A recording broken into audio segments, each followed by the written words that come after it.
Hey, Brad, can I ask a quick question about the December meeting? Yes. Does that, would that correspond with the parade? Or do we usually do that like, I only ask because I love the parade and I hate to miss it.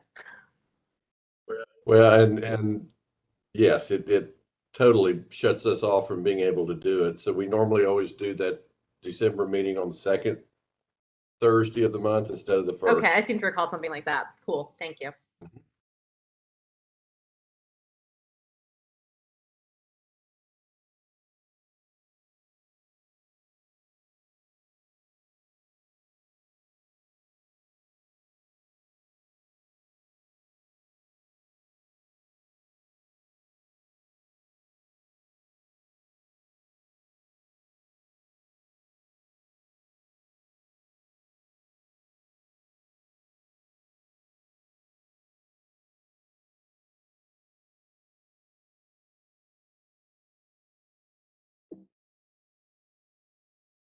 And I've got about 5:58 for those planning commission members who've not come back yet. If y'all would go ahead and rejoin us. Afraid Jim may be having issues again. He was on for a minute but looks like he's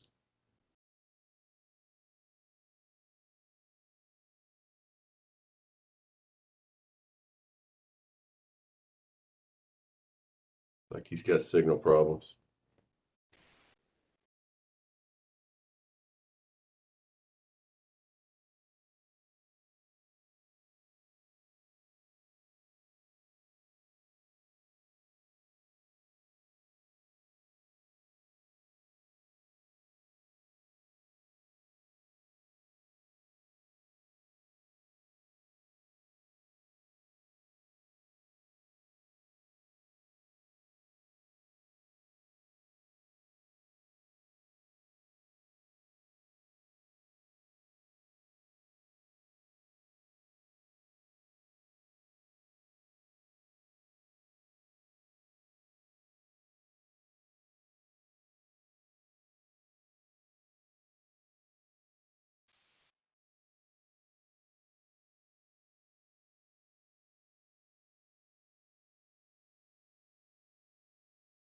Rick, are we good with streaming and recording?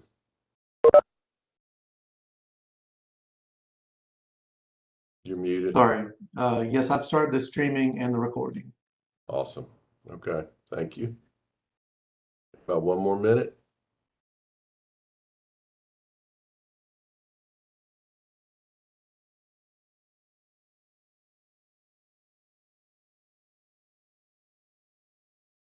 Okay, Madam Chair, I've got 6 o'clock. If you would like to go ahead and begin, it is all yours. Okay. Good evening and welcome to the November 4th, 2021 meeting of the Athens-Clarke County Planning Commission. In response to the coronavirus epidemic, this meeting is being held via WebEx online meeting platform, which is being broadcast on YouTube. Members of the public were provided the opportunity to email comments to the Planning Department prior to 12 noon yesterday. Members of the public may also address the Planning Commission in real time via video communication provided in the auditorium at 120 West Dougherty Street, subject to safe distancing measures. For those of you viewing the meeting remotely, you will find the meeting agenda with the YouTube meeting address on the Planning Department website at accgov.com/planning. For those of you viewing the meeting from the auditorium, on the table by the auditorium door, you will find copies of tonight's agenda and political campaign contribution disclosure forms for those wishing to speak in opposition to an agenda item before the mayor and commission.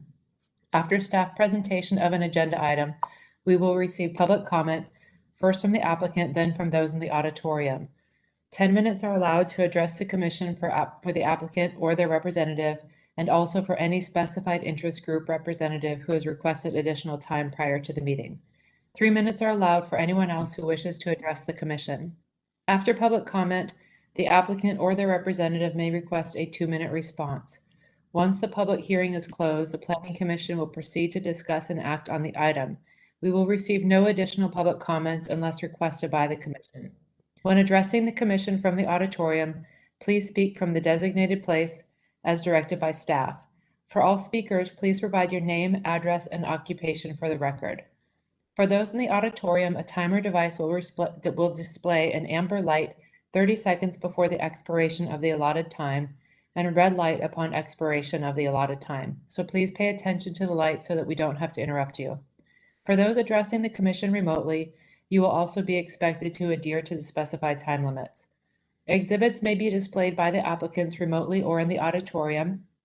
Written correspondence received by noon yesterday has been forwarded to the commission and is part of the public record.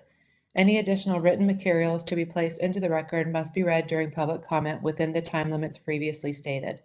Please direct your comments to the Planning Commission and not to the applicants. And for those in the auditorium, please refrain from applauding or jeering any of the speakers.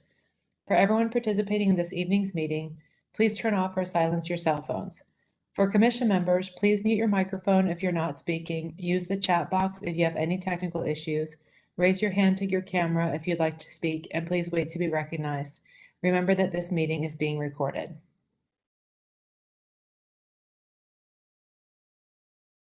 Okay, so first item under general business, introduction of staff reports and other documents submitted to the Planning Commission prior to this meeting into the official record.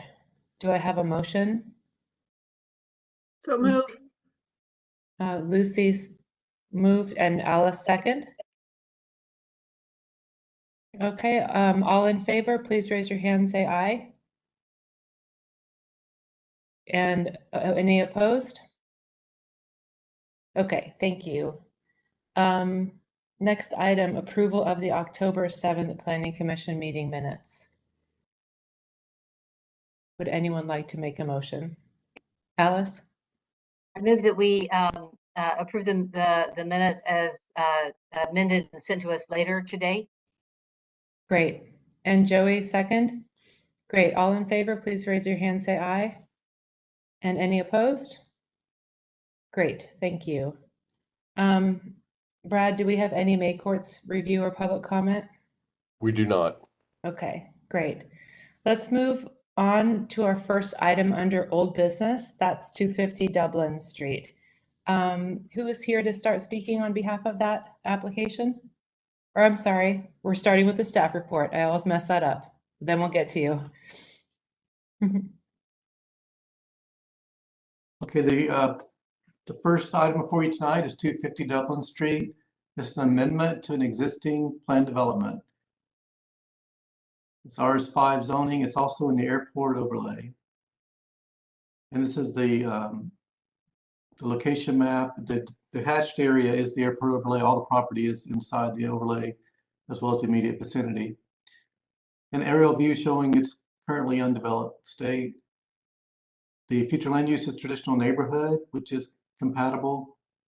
It's not changing, and neither is the zoning. We're just amending the current RS5 airport plan development. So the amendment is to decrease the number of lots from the original 13 approved a few years ago to 9. That includes 8 residential lots and 1 open space or conservation area. Each residential lot would be approximately 5,000 square feet, and the open space is just under 2 acres. The idea is to divide the subdivision into 3 plats or phases, and the proposed homes will be between about 1,000 and 1,400 square feet. There were previously some waivers requested and approved. Some of these are no longer needed, such as the private drives. There's no longer easements serving properties. They each have their own driveway. This will carry over the minimum lot size waiver from the 1 acre requirement in the airport to the regular density allowance under the RS5 zoning. Also, we don't need to have an exemption for street frontage. All the lots do front on Dublin Street. And so also we are decreasing the again, the minimum lot size, and the new waiver is also about the trees.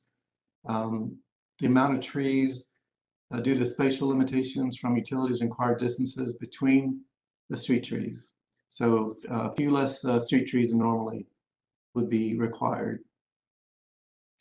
This is the site plan this is the current plan development site plan. And then this is the proposed site plan. As you can see, all the lots do front on Dublin, individual driveways, sidewalk will be provided, and there's a stormwater area in the back here on this open space lot. Several house plans have been provided, and these all meet the zoning standards. You have these, I'll just go through these really quickly, but they all do meet the zoning standards. So the staff is recommending approval with a couple of conditions. Public Works Department has asked that stormwater management facilities be constructed prior to final plat approval, and that some extra street trees be added. This is from planning. And I'll show you where we're talking about in that case, below up here, the site plan. So we have some site triangles where driveways meet the road, and we want to stay outside of those with the trees. And so the trees actually can sit further back. Our community forester and arborist have some allowance to allow trees to sit further back when we have site obstacles. So in this case, we're asking that a tree be provided outside these site triangles between the driveways for lots 1 and 2, 3 and 4, 5 and 6, and then somewhere over here between 7 and 8. So 4 additional trees would be the result, and that'd be the second condition. So, and that concludes the staff report.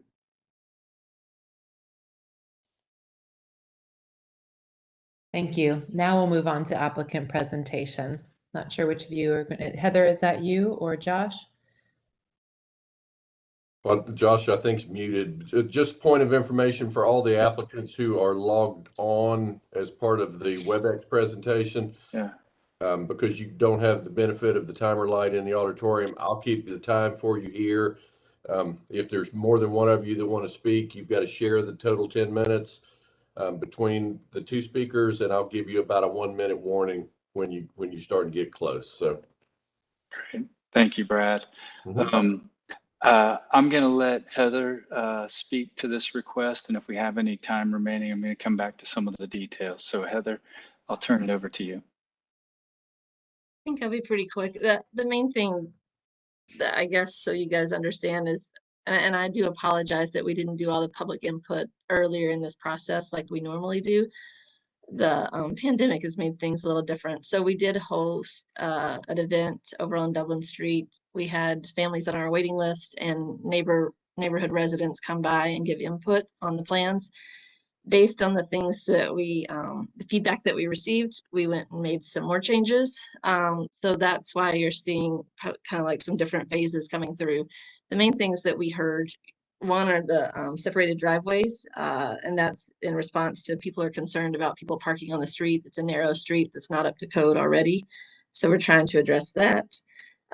We did add 2 4-bedroom house plans because some of the families on the waiting list need 4 bedrooms. We did add more house design so that it wouldn't be so repetitive, the house plans. And and then I guess I think also we were able to save a few more trees by shrinking the footprint. The one thing that did come up in the community input that I don't necessarily have a good solution for is some concerns over the construction timeline of having to phase these houses in 3 different phases, because some folks are not interested in having a construction zone for a long period of time over there. All I can say is that we will do the best we can to make it not feel like it's an ongoing construction site forever and ever, but a lot of that depends on funding availability, how quickly we can build those houses. I guess those are my main comments, and if anyone has questions. Okay, thanks, Heather. I think the only other thing that, well, 2 things I think we just wanted to touch on. We have no problem, obviously, with the request to plant some additional street trees. We're happy to do that, and just didn't know that we could push them that far back. So that's great news. The other element that has just been sort of evolving since the original submittal and the revised submittal, and then even in conversational form tonight, is just how we'll handle stormwater for this development, especially since it's going to be divided up over 3 phases. The last thing we really want to do is have to go into the area that we'd like to conserve as much and dig a detention pond in that might actually be oversized for many years to come while we're waiting for the full build out to happen. And by typical sort of zoning requirements, we're allowed to look at this on a lot by lot basis. And those were the conversations we've been having with Public Works recently relative to the comments that surfaced in the report. For the first couple phases, we'd really like to be able to continue to exercise that right and figure out a good way to deal with stormwater management on a lot by lot basis, whether that's through porous pavement, stormwater capture off the roofs, and isolated basins in each lot, infiltration basins, as opposed to one large standard detention pond. And they said that sort of option is still open to us, despite the fact that we were requested to show one large central facility. So that's something we're still going to work on as we move towards permitting. I just wanted to point that out to you guys because I think it's important to understand that, you know, in the idea of conservation as well as keeping these homes sort of affordable, I think there's a couple of ways that we can tackle stormwater management, and localized and small is going to be beneficial than centralized and big. So we're working towards some of those goals, and I think that's it from our side. Obviously, if you have any questions for Heather or I, we're happy to answer them. Great, I thank probably you. should have said, I'm Heather Benham, Yeah. Executive Director of the Athens Land Trust. There you go. Yeah. Thank you. Okay, do we have anyone in the auditorium who wishes to speak in favor of this project? Okay, is there anyone in the auditorium to speak against the project? Looks like no, am I correct? Okay, so I think we can move on to commission discussion now. Would anyone like to start us off? Lucy. This is vast improvement over the last one that the last plan that we looked at, or the current plan as it exists. It's a lot more organic to the property than the previous one was, where we really worked hard to try and help the developer get as much in the way of housing on the property, because it was supposedly to be affordable. And in a way, I'm glad to see this come back, because it doesn't appear to be nearly as intensive, and it probably will make the stormwater management addressing what Josh was talking about. Addressing the stormwater management will probably be easier with fewer lots and fewer houses. And I agree with Heather that having these looking at the architecture so that it isn't one homogeneous thing where each one looks exactly the same is a big improvement too. I think this is just a much better plan than what we were presented with before, and what I felt like we were all trying real hard to make it work. Based on that, I would like to go ahead and make a motion to approve with the conditions that staff has recommended.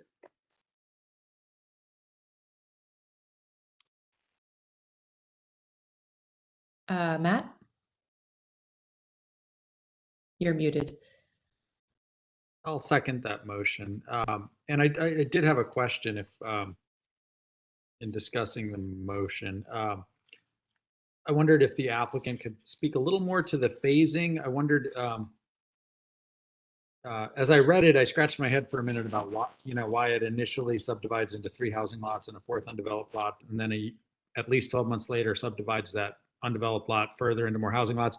Is that essentially a workaround of the major minor subdivision distinction that the ordinance makes you jump through, or I understand about funding availability and building, not being able to necessarily fund the construction of all 8 homes at once, but the subdivision phasing initially confused me, and then I thought I figured out that maybe it was that the requirements are less onerous if it's a minor subdivision, not a major subdivision. And is that what the subdivision phasing part is about? You're muted, Josh. Thank you, Matt. Heather, I'll take that question because originally, Matt, it did start as a we can only build so many houses at one time.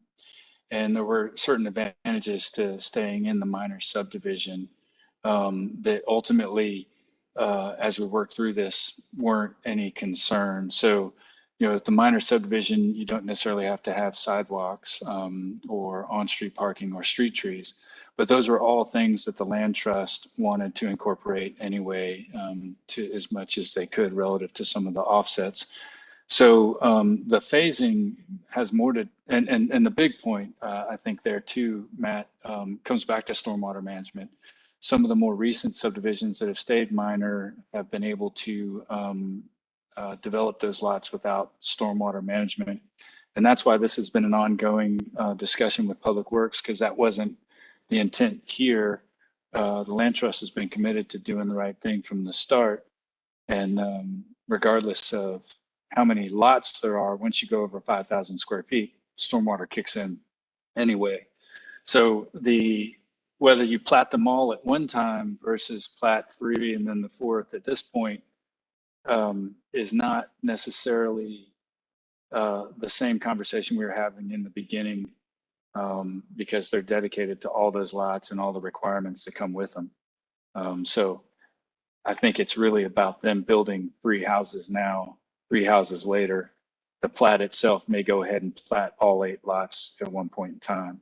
So, Okay. Heather, I don't know if there's anything you want to add to that, but I would just say that ideally, if we were able to get the funding, like maybe a stimulus fairy drops money, then we could do them all at once. Then I'd like to have the flexibility to do them all at one time if it's possible, to address what some of the neighbors have pointed out will be a little bit of a pain for them.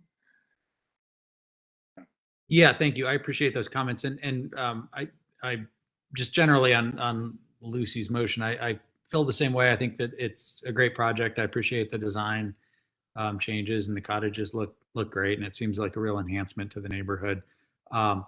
Brad, a question for you related to Heather's last comment is if they change their plan and decide they do have funding to build all 8 of them at once, would that require them to come back and ask permission? Is the phasing like a condition as it is now? If it were to be listed with the ordinance as a specific condition, then my hands would be really tied. But the way it's worded right now, if the funding all came online and they had the ability to do it all at once, that's something within my purview to allow. Great, thank you. Alice. Yeah, that was a really interesting conversation there about the phasing issue, which clearly important. I intend to support the motion, and I just wanted to say very quickly that I appreciate the flexibility in the floor plans that I'm looking at for the houses. I do think that we keep thinking that a house has to be 2,000 square feet, but look what you can do with 1,800 or 1,500 or 1,200, and this is obviously a great location for this, very good housing in, a place where there are very good schools that you can send your kids to. So I'm excited about this. Unlike Lucy, I did like the old cottage court plan we had there, but I also kind of understand why it didn't work. I'm glad we have something going in, especially on the Dublin Street side, which is the prettiest side.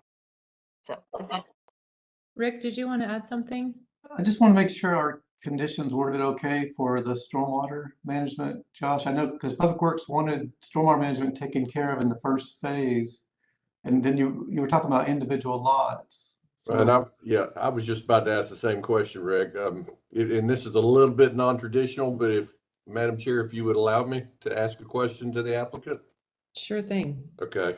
I mean, Josh, based on your recent discussions with Public Works, does it look like there are possibilities to do an alternate design? You're muted. Sorry, you know, I'm over here by the train tracks, so I'm trying to keep it muted so you guys, you know, don't have to hear the train if it rolls by. But yeah, we've actually done that recently, Brad, for development over on Dudley Drive, where we looked at each individual parcel. We're able to make it work through a combination of porous pavement, infiltration basins. We were able to deal with the larger storms. So it's totally possible. And, you know, the challenge, so it's gonna be more than you asked for to some extent, but the challenge is obviously there's a lot of detailed engineering and design that goes into making that work. And we're dedicated to providing that information. We just would like to do that at the time of permitting after we know that the mayor and commission has signed off on this request.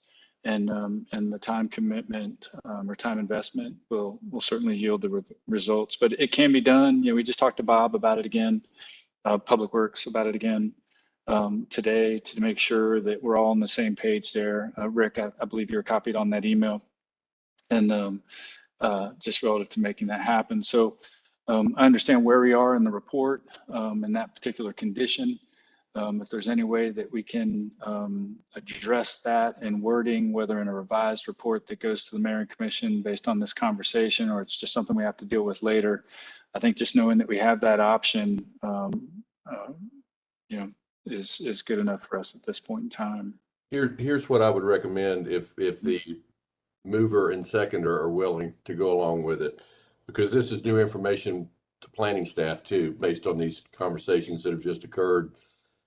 Stormwater is not something that you all within a plan development have any real ability to waive or to minimize anyway. It's not a zoning regulation. So the fact that it was put in the report as a condition was really just to strengthen the position of the Department of Public Works when we go to construction. Problem it creates is that if it becomes a condition of the ordinance, I have no ability to modify it. Where I'm going with this is if it would be appropriate, I would recommend you just, your motion not include condition 1 at all and just condition 2.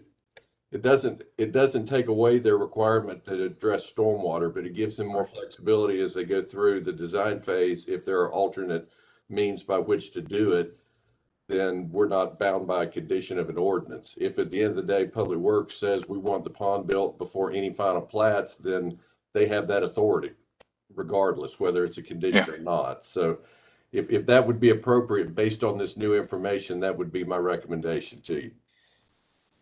So Brad, what would the petitioner do with the drawing, for example, like the drawing that currently has proposed stormwater basins?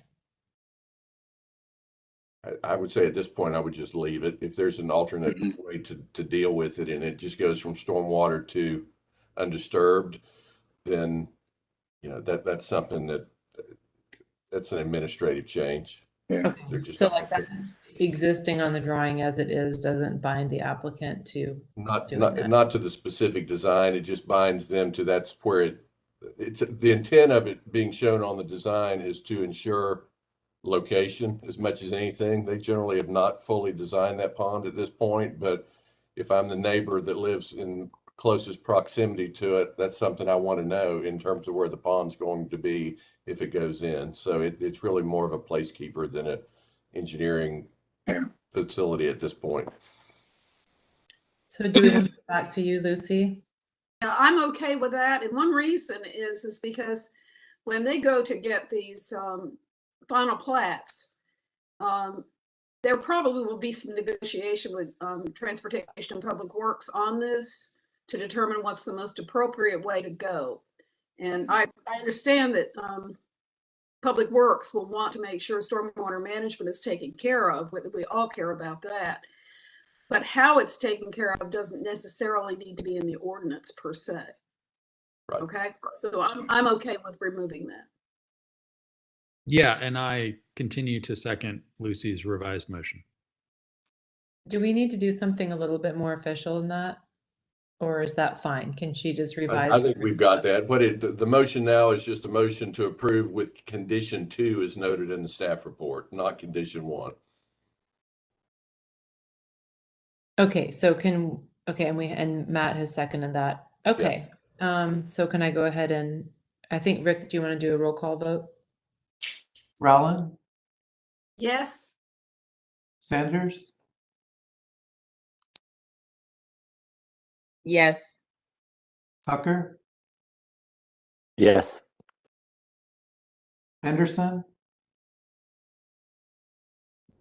Jim here? I think he's having connection problems. He's been in and out, but I don't see him now. Okay. Hall, Yes. Kinman, Yes, Morales, Yes. and Pass. Yes. It's unanimous. Great, thank you. I just want to Thanks, add that everybody. this is what affordable housing should look like in this town. It's interesting how many applicants come to us saying that they're building affordable housing, and this is not even in their worldview. And so, thank you for what you're doing.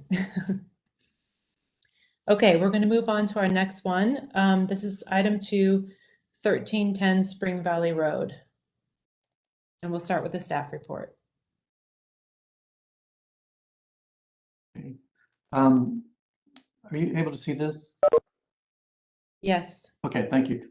So the next one's 1310 Spring Valley Road. This is a straight rezoning from agricultural residential to employment industrial. Rick, can you, right now we're seeing your notes Okay, panel. yes, I'm sorry. Let me get back.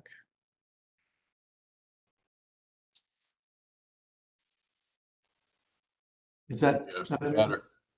Okay, okay, sorry about that. All right, so again, Spring Valley Road from AR to EI.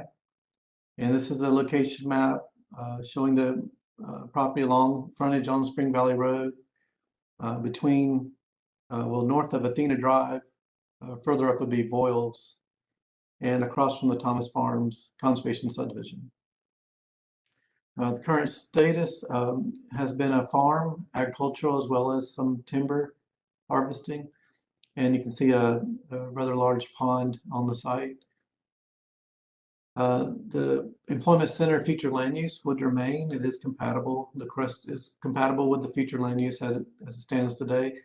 The acreage is 289 acres. Rezoning would allow for several commercial and light manufacturing uses. Now, I'll get into that more specifically.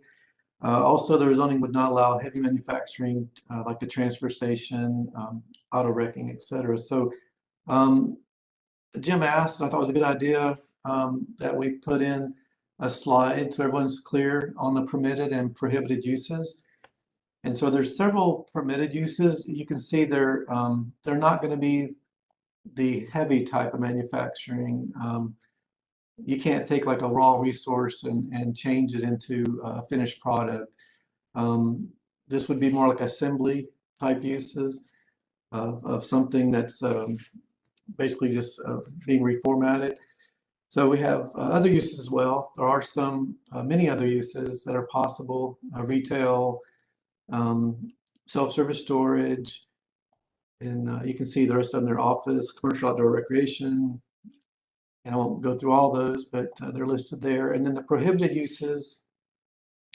I just want to make sure everybody knows there's no heavy manufacturing. Again, there's no ability for a junkyard, auto wrecking, a transfer station, a landfill, feedlot, quarry, asphalt plants, things like that. That would be more of a heavy, intensive type use.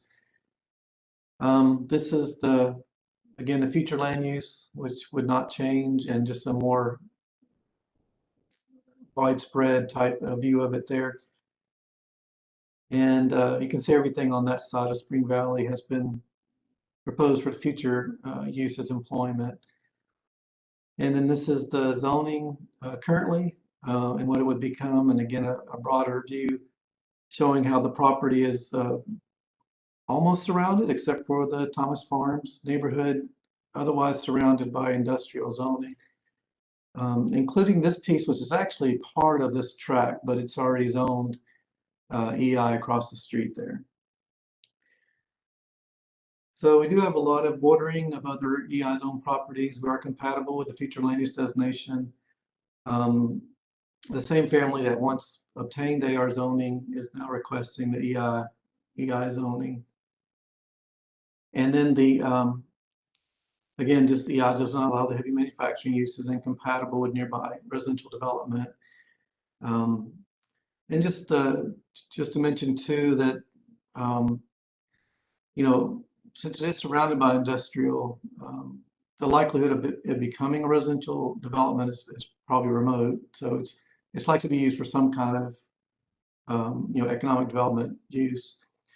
But so staff is recommending approval with the condition that the developer bring sanitary sewer to the site. It's very close right now. It's just off-site. So that they would take care of that extension. And that concludes the staff report. Thank you. Who do we have here to speak on behalf of the application? I think the applicant's agent is in the auditorium, Madam Okay, Chair. great.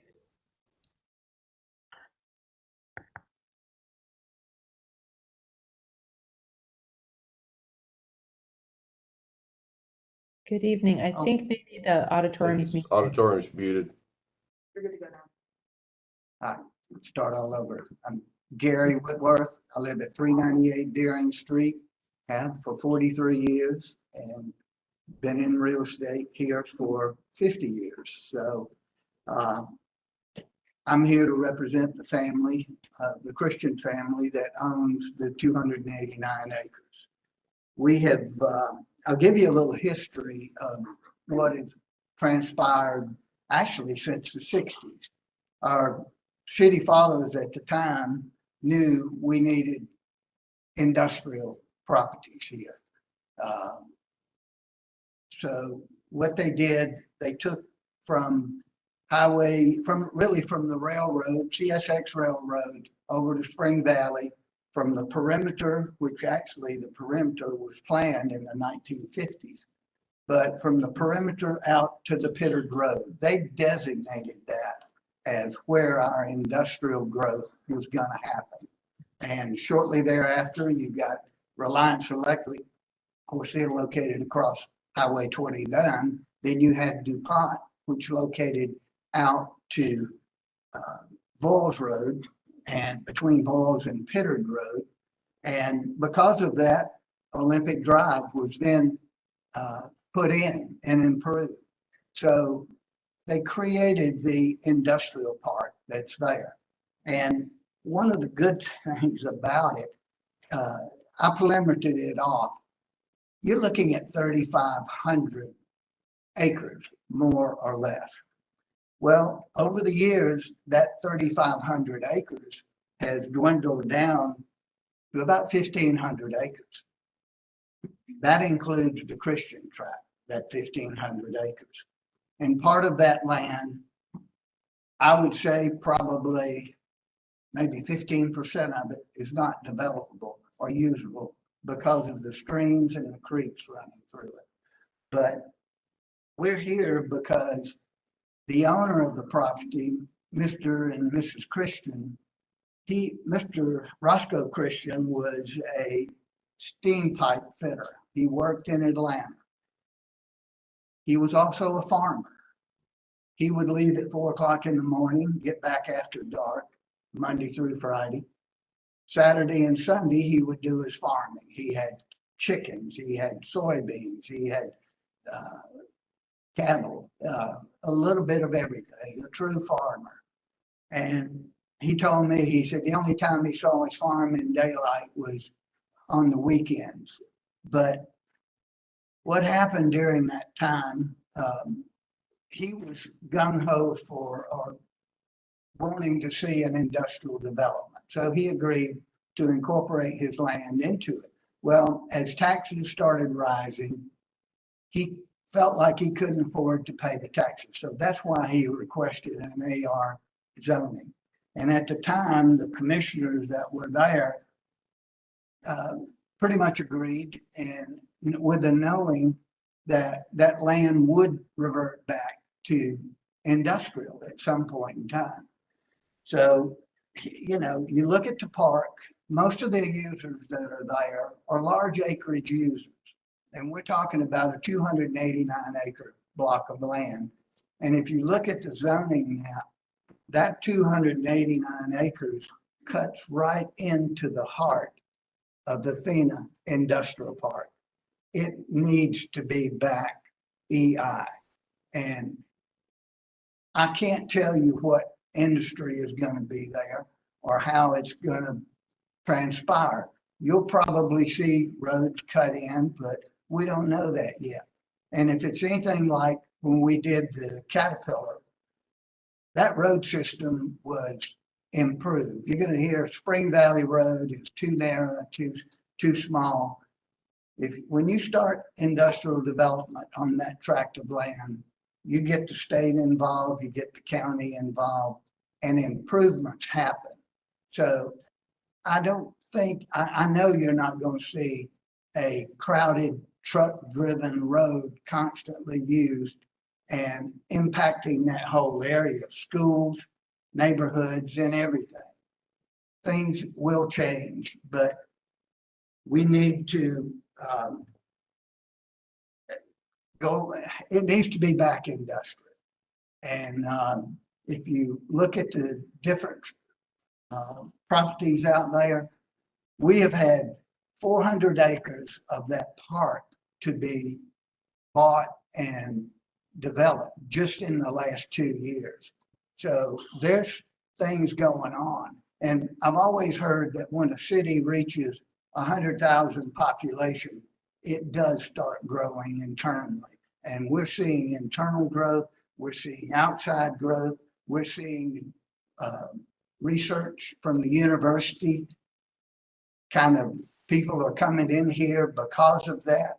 RWDC, the straw manufacturing company, they just bought the 400,000 foot building of DuPont, 131 acres. Boehringer Ingelheim, Mariel, another 200 acres added. We've got growth going on, and we can't lose this 289 acres. I'm going to let my son tell you more about what's going on there. Thank you. Hi, I'm Grant Whitworth, live at 760 Meg Street. And I just, we've spoken about this previously, but I did want to just reiterate a few points. Recently, the way economic development works, and it's kind of why we're here right now, is because a company looking at this site will not look at it if they know they have to go through a zoning. So we pretty much have had to pull it off. This is important for the future job growth. We do not have an exact plan right now, but it will be for job creation. The staff has done a great job on identifying what EI is. It is not heavy industrial. The biggest issue and the only issue we have is the Thomas Farms neighborhood, which was built knowing that this was going to be industrial in the future. That neighborhood was approved. It was pretty controversial at the time. So, we can't allow new residents in the neighborhood who I understand their objections, but this property has always been planned for this, and it will be. And in that neighborhood, it was taken into play when that neighborhood was approved. We don't have any further restrictions because the staff has done a good job restricting things as it stands. I will say that this property has been, it's a court over this. The county has fought to keep this property industrial and not residential. We don't want to go that route. It would, we want everybody to work together. We are here, to support economic development in this community. There was a lot of letters we had coming in from support, some of the local owners who didn't get their letters in time. I know the property on Athena Drive had been mentioned. Well, that property's been sold, and there's a big development in for permitting right now. That's at 900 Athena Drive. The building that's built on Athena Drive is under contract, about to move forward with another business. We are slowly running out of industrial properties, and without having the correct zoning in place, we are losing opportunities for large job creating developments. We're happy to answer any other questions y'all have, and we'll just reserve our time to answer any of those. Thank you. Thank you. Okay, we'll move on to public comment. Is there anyone in the auditorium who wishes to speak in favor of this application? No, ma'am. Okay, is there anyone in the auditorium who wishes to speak against the application?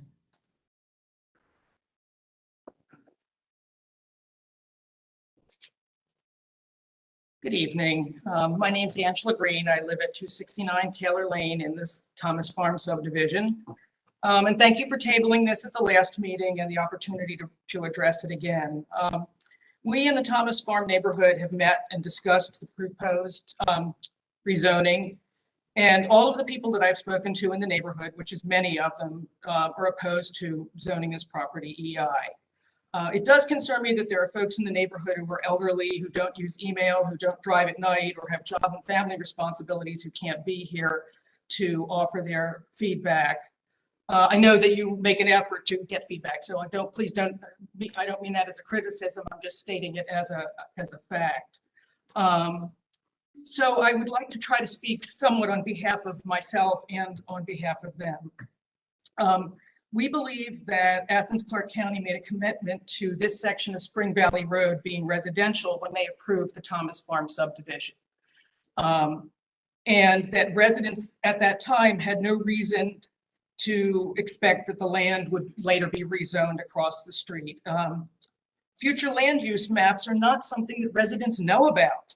And even if they did know about those maps, they're just projections for the future. They are not stated fact of what is going to happen. That is, the land currently that we're talking about is not zoned industrial. It's zoned agricultural residential. So we don't believe that land use plans for the 1960s or 1970s have bearing on the needs of ACC in 2021. We're going to challenge that opinion. And we want to look at the facts on the ground right now.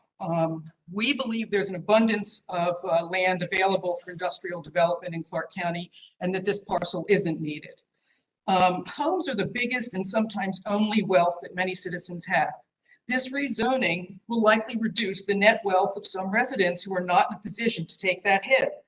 I know of 2 houses in Thomas Farm currently for sale by older people who need to find housing more suitable to their age and declining health. Rezoning will have real and immediate impact on their ability to sell and their financial well-being.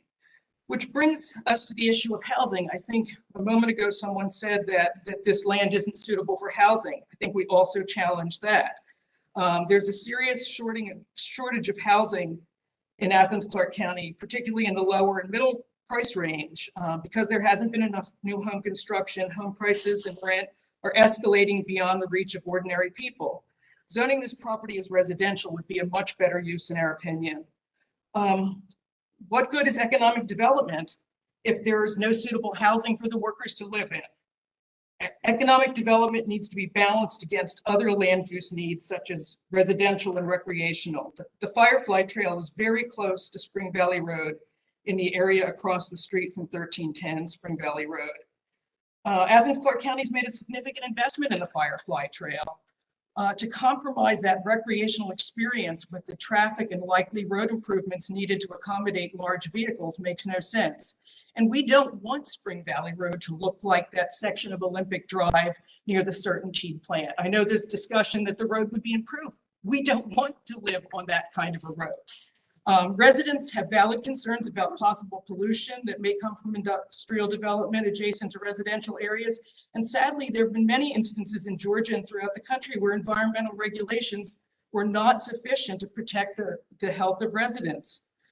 The landowner seems to believe that because this land was once zoned EI, that they have a right for it to be rezoned.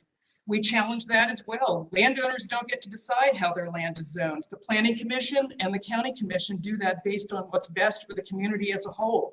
That's why we're imploring you to consider what's best for ACC and stop this land from being rezoned EI. Thank you. Thank you very much.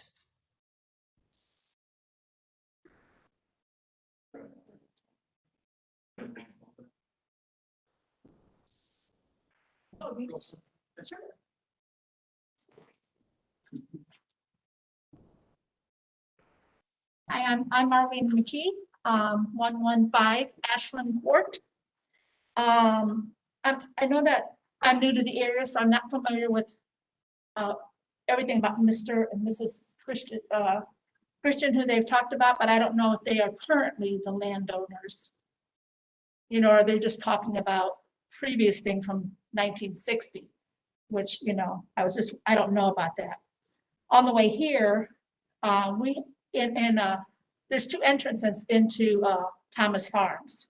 So you go in one and you can kind of loop around and go in another. Building some industry there. I feel like we may start getting some traffic drifting into that neighborhood. One of the positive things that we like about our neighborhood is that you know who comes in, who leaves. So that brings a concern. I was almost hit today. I decided to kind of just drive around the neighborhood again. And the road that I come out is closer to Voiles Road, but the road I came out today is closer to Athena. And I sat there, I had to wait for 3 cars to go by and every one of them was zooming out. And then I thought, okay, I can go. And as I went out, another car come flashing by. So I didn't realize that that side of the entrance is even more dangerous than the side that I'm used to going out. There is curbs, ditches on that road versus Athena has flat land. Let me get back to my thing. I am concerned that they can kind of flip that back to their desire. He mentioned that they changed it because of the taxes they would have to pay. And so now they're wanting to flip it because they want to build something, you know, and make money from selling the land or whatever. But in 2005, when Thomas Farms was built, I really personally believe they made a commitment to that neighborhood. And so I feel like our voice should be spoken loudly because Spring Valley is a completely different road than Athena and Olympic. And you build more, they're going to build more now, it sounds like, even on those roads. So that's going to bring more traffic, let alone on that road. So I'm just pleading with you, I'm begging you, as a parent, as a homeowner, as a retiree, to please do not allow that road, that stretch. It's dangerous, there's blind, there's windy, there's ditches. It's just not a place for that. Thank you.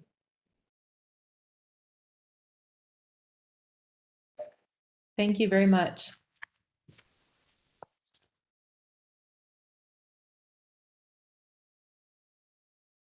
Good evening.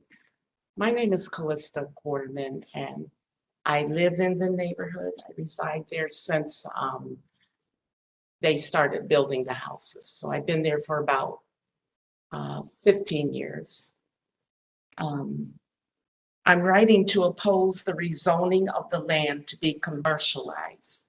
The character of our neighborhood is integral to who we are. We have a diverse community that is walkable and social. With such drastic changes that come with rezoning, this will adversely influence living conditions in the neighborhood. I hope the planned bike and walking path, which is the Firefly Trail, will make it to our neighborhood. Thank you. Thank you.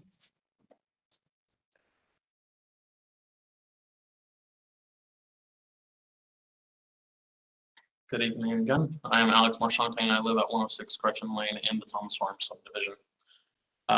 Since the beginning, I made it my goal to inform and encourage members of my community to voice their opinion on this rezoning proposal.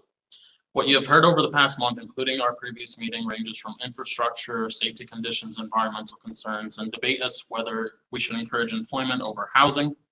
To round out the weeks-long discussions we've had, the strategizing and planning being made here, I just wish to highlight for a second that what is being decided today, regardless of the outcome, affects dozens, if not hundreds, if not thousands of people in this county and beyond. We're just a few, and we know that. What I asked from the start is why this and why now? There are thousands of acres, literally thousands of acres available to develop at the drop of a hat in Athens-Clarke County. There have been plans made on this land for a half century that are trying to be finalized despite or perhaps in spite of the change in environment we have today that has existed since 2005, a commitment in part handed by this very planning department to allow Thomas Farms to exist as a calm, serene, and quiet residential area in an impeccable part of Athens-Clarke County. There is no rush, there is no need. There are alternatives to this proposal that would perhaps fit better in this part of town. Every one of my neighbors in this room, those who have written emails as well, that couldn't be here tonight, have real personal experience, contentions, and concerns about this proposal. This decision affects people. It affects how they plan their day-to-day lives. It affects how they commute. It affects how they walk and bike around. It will affect every blade of grass on that lot and the area around it. It may put forth a situation in which people decide whether to move to this part of the county or whether they wish to stay at all. We don't want to stop building more economic opportunities in this county. Every one of us moved here or stayed here in this county because we saw the opportunity to flourish and the opportunity to settle down here. Many of us moved in the late 2000s. I moved in 2007, and more have come ever since. This is not what was in the cards when people moved here. We understand that the passing of time and the influx of new problems must yield new solutions. However, there remain solutions outside of this proposal on this tract of land. There are better roads for establishing industrial areas. There are better solutions for better use of this land than industrial use. There is more soil in this county than this tract of land for what this proposal entails. We have no ill will for the Whitworths or the Christian family or the thought of having anything built in our neighborhood. My parting words are similar to those of many of the neighbors that I've spoken since last month. Think about the citizens. Think about what could be outside of the outline maps and the overhead view of that area of Athens that you see. Think about what people will see when this proposal is approved or removed. Please think of the future of the neighbors invested when they moved in here. Think about the generations of the future when we're all gone, what they will inherit, because inevitably this land will change hands. The question at hand will be, is this a decision that makes sense or if it's the right decision?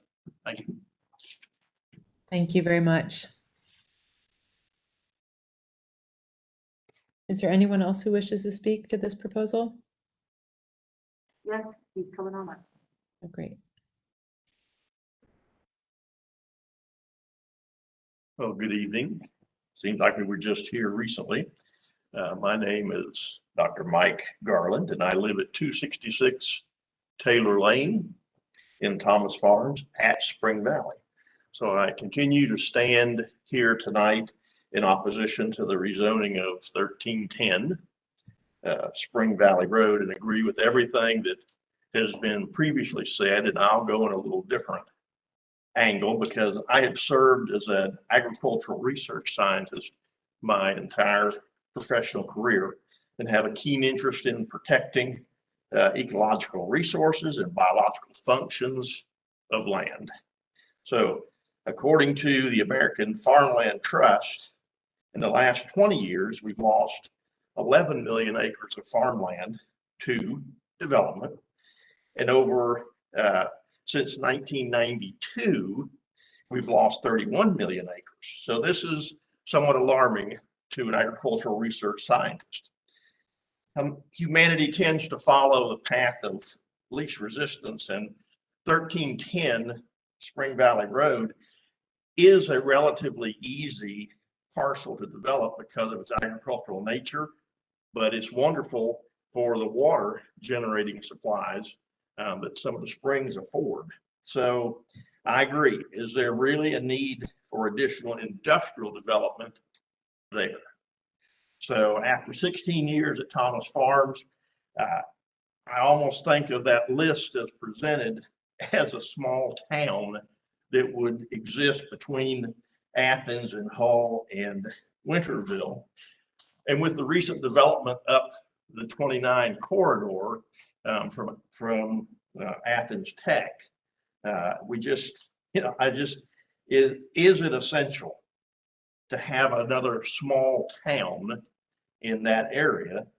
It is essential to have food from our agricultural community, and losing any additional productive farmland is something that I would strongly oppose. So I usually don't quote folk songs, but back in the day, Joni Mitchell in 1970 pretty well summed it up for me. And she says, "Doesn't it always seem to go that you don't know what you've got till it's gone?" Thank you. Thank you.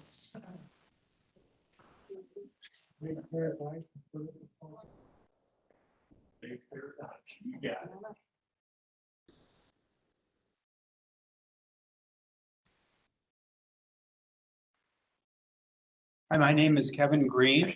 I live at 269 Taylor Lane. and Thomas Farm. And the last line of that song, of course, is they paved paradise and put up a parking lot. Last time we met, one of y'all said, why are we looking at a plan that's 60 years old?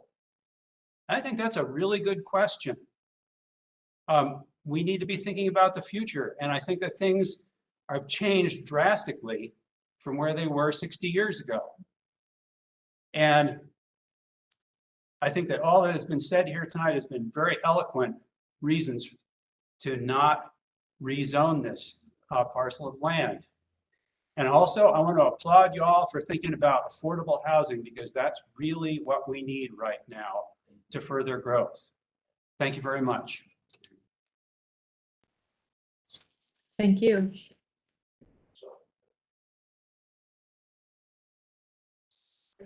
Is there anyone else who would speak?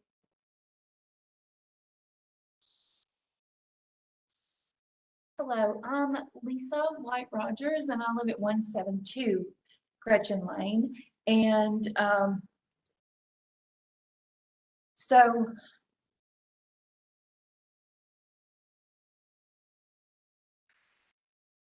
we have been looking since the last meeting for another place to live, because we don't want to live across the road from industry.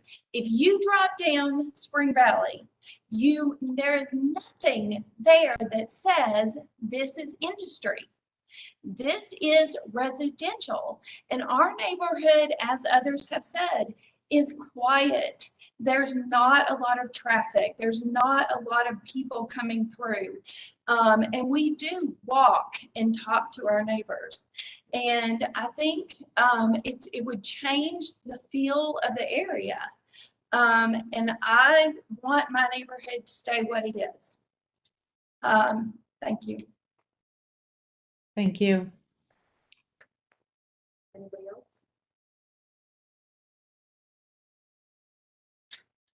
Now? Is that it?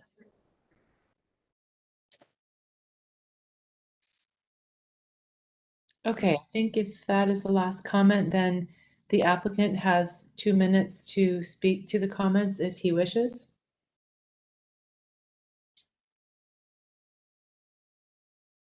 Things, these plans actually were recently redone in 2018, not 1960. That is the employment area that was designated. So I just wanted to bring that up. This is not something that has just been forgotten about and showed back up. It's something that's been in the works for a long time. The town is growing. Again, Thomas Farms, we understand there were, reservations with it. It is, it was a controversial zoning when it was approved, but it was proposed as workforce housing. When it was approved back, in 05 or 07. So, that's, we're here to answer any questions, do what we can. We do not have a future plan at the moment. It is only to build jobs for our community. And this is the area that has always been designated for that. And we hope we can continue to move forward with that. Thanks. Thank you. Okay, so now it's time to start our discussion. Would anyone like to kick us off? Lucy. Yeah, ask Brad a question, because I was on the planning commission in 2002. And Brad, this kicks in on my brain that this property was zoned EI after the comp plan and the countywide. Is that correct? That's correct. Mr. Christian came and asked the planning commission and the mayor and commission to revert back to the AR at that time, because it had been, I guess it was 2000. It went EI. Yes, it was zoned EI. It had been industrial in the 80s, 90s. Mr. Christian, at some point back in the 90s, early to mid 90s, asked to have it zoned AR. When we did comprehensive rezoning in 2000, it went back to employment industrial with the rest of the Athena Park. And actually, the houses largely in Thomas Farm weren't built until 04, 05, but it was a special use permit that went through a zoning process in 2002 to create the subdivision in its current state now. At the time that it was created, the property across the street that we're talking about now was zoned employment industrial at that point. It was later again asked by Mr. Christian to be put back to the AR designation. So for a second. my memory, yeah, my memory is correct. That's right. That it was rezoned to EI after the comp plan and the countywide rezoning. And then in 2002, Mr. Christian asked that it be rezoned back to AR because he and his, was it his wife? I'm not sure they were still alive, but anyway, they felt like they could not afford the taxes. At the time, I questioned whether they would get any tax relief anyway. And I would bet you if you went back and looked at the votes, because of the necessity for Athens-Clarke County, and this has been beaten into my head since the 1980s, you don't give up your industrial. And you have it's the industrial is almost always not done as spot zoning. It's almost always done in large tracts. And I would bet you that I voted against changing this back to AR in 2002 for that very reason. And I don't have the specific date on when he asked to change it back, but it was after the special use had been approved for Thomas Farm. At the time that Thomas Farm was approved as a conservation subdivision, this tract was still zoned employment industrial. That's and what I was thought. Was later changed to AR after. But before, I mean, in fairness to the neighbors, before their houses were built, but after the subdivision plan was approved for a special use permit. Right. And a lot of times these subdivisions that were platted well out into the county have never been built out anyway. This is an unusual one that it actually was built. Alice? Yeah, I'm just going to add a little bit to the institutional memory of Lucy, because I was actually on the commission when Thomas Farms was approved, and Lucy's absolutely right that the big discussion at the time was, you know, we have enough agriculturally zoned land. Why would you, you know, why would you put a residential place out here where it's really supposed to be light industrial? And well, I won't go there. But I do want to I guess bring us back to the question here, which is whether this straight rezone is appropriate at this time. You know, not back in 2000 or 2004 or 2007, but now. I have to say that after hearing from the neighbors and hearing from the applicant, it does make sense to me that this should probably go back to light industrial. I really would like to hear what other people think, but let me say one more thing before I yield the floor. The issue of Spring Valley Road seems to be very important, and the people who are not happy about this request are exactly right. Spring Valley is not the same as, you know, Athena or, you know, the other big roads in that area. But still, it was built as a road that was supposed to go into industrial areas. So I will end up with one question that I have to staff. So if this track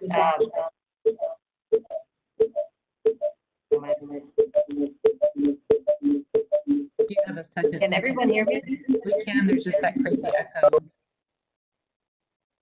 Okay. I think it's gone. You're good. Yep. If this tract were to be developed as, say, you know, one of the uses that Rick put up on the slide, what kind of road improvements would be expected along Spring Valley? That's kind of a broad question, but. I mean, a lot of it's going to be driven by the use and the size and trip generation coming out of it. You know, if it is substandard width and determined by the Department of Transportation and Public Works, that road needs to be improved to a minimum standard width, then generally that becomes incumbent on the developer of the industrial tract to make the road improvements too. But it's got to kind of hit that rational nexus in terms of is what's being placed here generating the need to make these improvements. But there would be improvements expected. Kristen? So yeah, I appreciate hearing more about sort of the historical perspective of this. I also was thinking of a few months ago when we saw that other development that was out closer to Coyle Middle. And I remember there was some discussion with that one where that development would have been catty corner to other industrial zone property. And there, was basically saying exactly what's happening now, where when you have something industrial and you have nearby residential, the residential is, that's there's going to be a conflict, and that's what we're seeing playing out here. I'll be honest, I went into this at the last meeting thinking like, yeah, I'm cool with that, like that's fine. I appreciate hearing from the neighbors. I'm glad that people are speaking up and talking about their neighborhood. The one thing now that gives me pause though is, we see proposals all the time that are contingent on a rezoning. And in terms of like, well, this property will be developed if this zoning can happen. And I guess I'm just kind of, what my sticking point is just kind of like, well, would it be better if we were able to see what would be happening on this property in order for it to be zoned industrial again? I mean, and I understand the issues there of like cart before horse, but like, I think that's my one pause is like, if I were to see like so-and-so industry wants to come in and they want to build 300 feet back from the road and they're going to do all this screening and I would be like, sure, that's cool. But in that case, we would see the proposal. So that's kind of my one pause is I really wish I'm not a big fan of the straight rezones. So I am interested to hear what other commissioners have to say about this. So.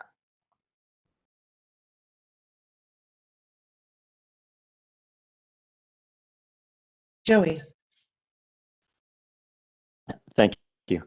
I tend to lean toward the staff report. I look at this and from what I've heard with prior to the neighborhood being zoned, it was employment industrial there when it got the neighborhood approved. I also know that neighborhood was put in, as it was previously stated, as workforce housing, as housing for that area, because that is an industrial area. We do have to think about the residents of Athens-Clarke County, and our job is to think about all of the residents of Athens-Clarke County, encompassing our entire county. And this area has been targeted as employment industrial. I think it's the right thing to do. I think we need to move this to the mayor and commission and allow them. They will determine what use. They're the elected officials. They're the ones put in charge. They will determine, what should properly go there. However, this area was put in place, and this whole area is targeted for employment industrial. So, I know that neighborhood across the street, it was built for the employment industrial around. So I really think that I lean with the staff's report, and I'm in support of moving this forward. Matt. Thank you. Yeah, I agree with a lot of the comments that have already been made, and I appreciate the concerns that the neighbors have expressed. And when I saw Rick's slide, I thought the staff report was really helpful and the staff presentation was very helpful. And when I saw Rick's slide about permitted uses, it felt a lot less scary than the word industrial. Like industrial sounds scary, but then the permitted uses sounded fairly low impact. And fairly non-threatening. So I guess I'm not as concerned about it as I was at first glance. I did want to ask one question relevant to Kristen's comment about what a future development there might look like. Am I right, Brad, that the required front yard setback would only be for EI would only be 10 feet in the ordinance? And is there, since this is an enormous parcel of land, you know, it might be that if there was a 100-foot setback, like as a condition or something, the neighbors might feel a lot better than that, and it might not impede development of this parcel. So just kind of thinking out loud there, I wonder what the ordinance requires, and if there might be potential to recommend you know, some sort of buffer as a condition to approval. Although generally, like Joey, I think I found the staff report persuasive, and I understand the I think the staff report did a good job of balancing the concerns, you know, the Clarke County economic development concerns and the neighbors' concerns. But I am still a little bit troubled about the possibility of a 65-foot building 10 feet off the road, if that's what the ordinance would allow. Ordinance currently allows minimum front yard setback of 10 feet. I think given the size of this tract and potential development uses, to, you know, if it was the desire of the Planning Commission to recommend an imposition of a larger setback specifically off Spring, I would say make it specific to Spring Valley Road if you're going to do it, not general across the board, because with a tract this size, more than likely what you may very well see is that it is ultimately subdivided, and a new road that comes off of Spring Valley Road would go in and serve multiple parcels within, you know, a larger development. But generally, you know, I can't see that there would be a huge impact to impose a larger setback requirement off of Spring Valley. Personally, you know, it does take up acreage, but generally the types of uses that you see in these areas are going to be more in line with the, you know, what you see off of Olympic Drive with Johnson Johnson and with, you know, BOE and some of those larger that are more campus style, well landscaped developments. Not that we can enforce that, but I guess it's a roundabout way to say if you do that, I would recommend limiting it to Spring Valley. Okay, thanks. I'd like to make a couple comments if I can. I think, Kristen, in a lot of ways, what you said resonates with me. And I guess I would add to that I think I also came into this thinking that it is a reasonable request kind of based on the history. I think that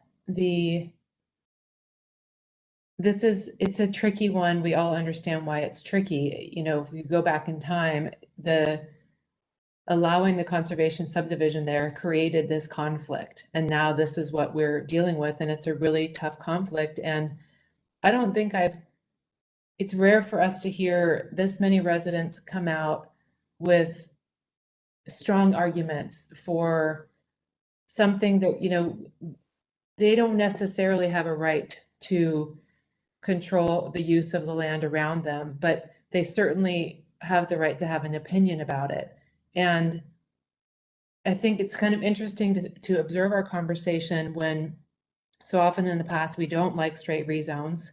And I think, Kristen, what you said is you know, interesting in the sense that for sure the word industrial scares everybody. But then when you think about industrial and you think about a medical center or a vet clinic, it's not so scary. And so I guess what I'm getting at is it's not our job to make sure that this landowner can sell their land. And our job is to sort of think about everyone in the community. And I think Joey made a great point about that. But I do think it's certainly worth considering whether we would feel more comfortable with this if it were not just a straight rezone, but an actual proposed use. And that has the potential also of making the nearby residents feel more comfortable, or not. It could be something that they don't like either. But anyway, those are the thoughts I have about this, which, you know, doesn't really clarify anything, but I think this is a really difficult one.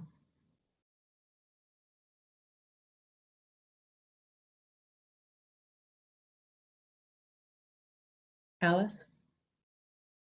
Okay, I will go ahead and do the hard thing and make a motion to approve the request with conditions as recommended in the staff report. I'll second. Any further discussion?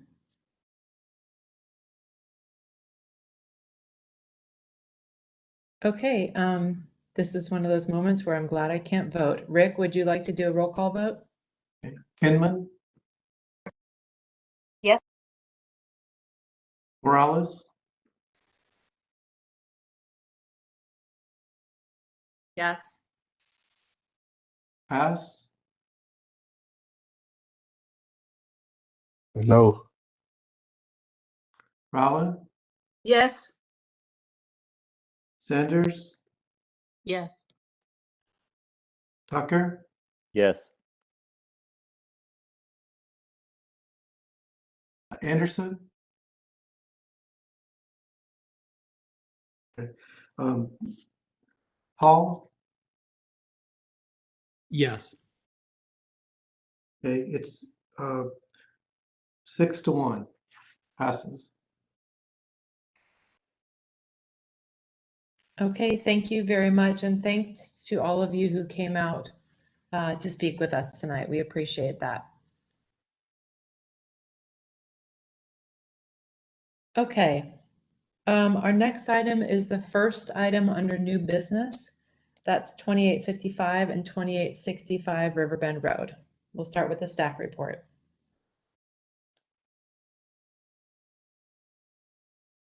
Okay, am I sharing the right screen?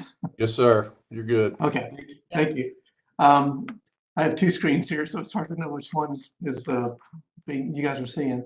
Okay, so this is 2855 and 2865 Riverbend Road.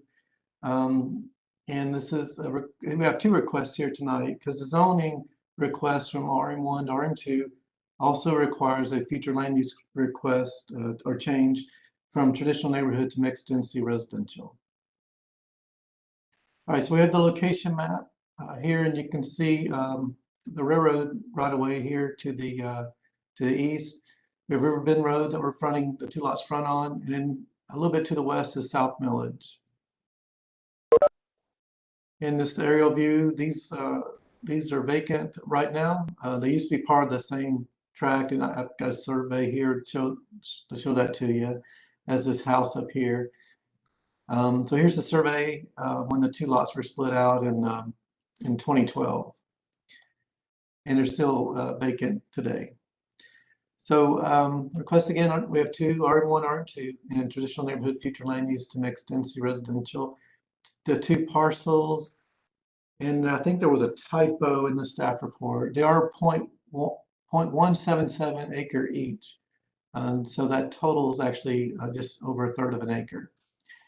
The rezoning would increase the bedrooms, the allowable bedrooms on each lot from 2 bedrooms to 4.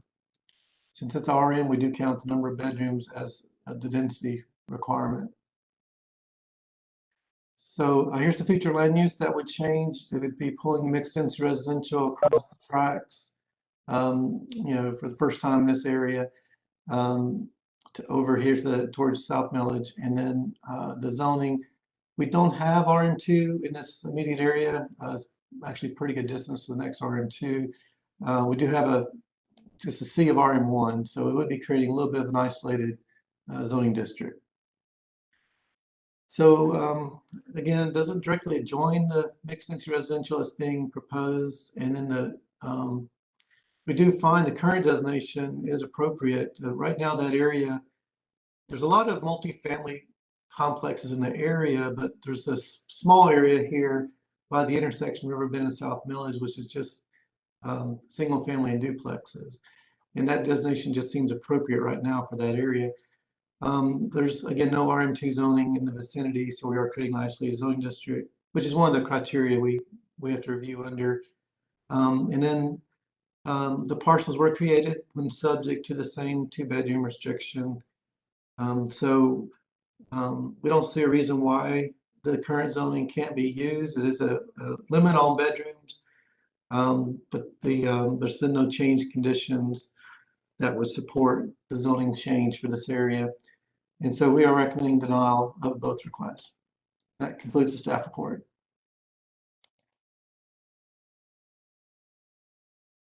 All right, next we'll hear from the applicant.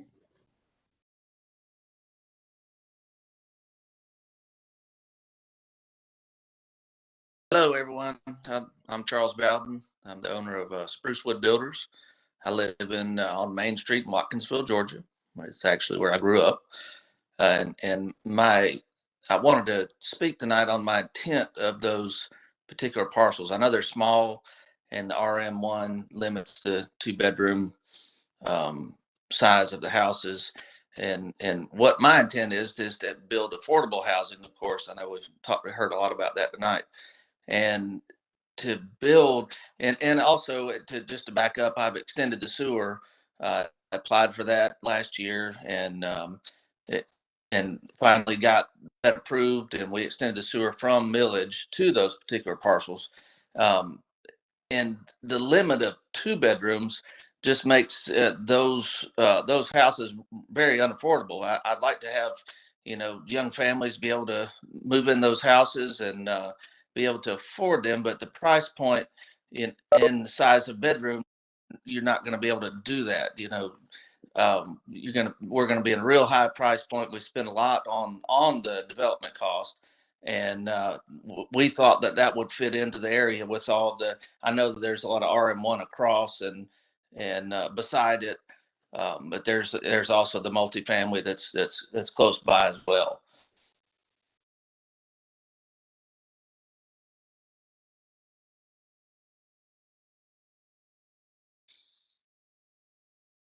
And I'm open for any questions. Originally, actually, I wanted to build the duplexes there, and the 1-bedroom duplex. Of course, it's very small for the price, and to afford that, and to be able to have anybody, more than one person to live there, and even if we could go 4-bedroom house to the RM2, that would also make it more affordable for young families to be able to afford it, to live there, close to millage, close to 5 Points, a very desirable area. The bus routes there, the sidewalks. It's great. It's a great location, but that's why I'm asking for this rezone.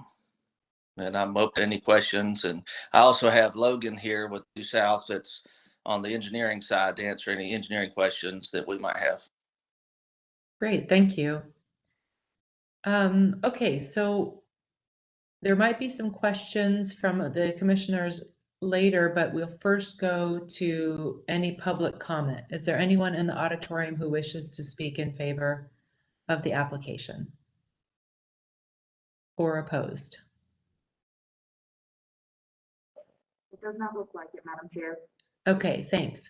Okay, so what we'll do is we'll come behind the rail for the planning commissioner discussion, and if we have any questions, we will direct them to you. Okay. Thank you. Thank you. Okay, Matt?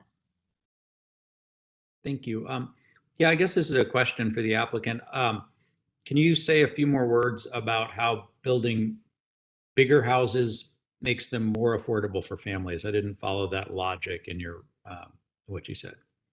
Well, it's not just the size of the house. It is, but if we're building a 2-bedroom house, it's not accommodating to a family. I should have rephrased that. It's not really accommodating to a family to move in there if it's only 2 bedrooms. I'm going to be, just on the 2-bedroom side, we're going with the house, the prices of material. Of course, everybody knows that, and the price of everything. We're going to be, pushing $400,000 for a 2-bedroom house, and if a family if they're a bigger family, it might be able to afford it, or if but a 2-bedroom house at that price point is almost unsellable, and even if an investor wanted to buy it or whoever, we would actually thought about keeping one for ourselves, but we're not that 2 bedrooms it's not big enough, and I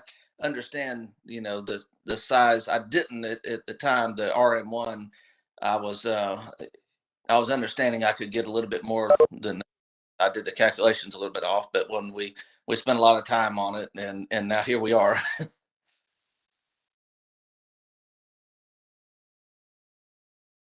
Anyone else? Kristen? So then, I guess kind of following up on Matt's question, I mean, is the plan then, would the plan be to build 2 4-bedroom duplexes? Like, how, I'm just not sure how, so what does this family housing look like then? Well, I'd actually wanted to build 2 3-bedroom duplexes. Of course, we can't get that on this zoning as well. So I would be happy to build a 4-bedroom home would be just as good, but a 2-bedroom house on each one of those lots. I'm just trying to, for the price point we're going to be at and the size of the home, we can, change footprint and make it fit. I've put bigger houses on smaller lots before, but it's a zoning situation. So we have to figure out the best route around it, or a best way to, to get the job done. Okay, thanks. That's enough. Yeah. Yeah. So I have some comments for the commissioners now.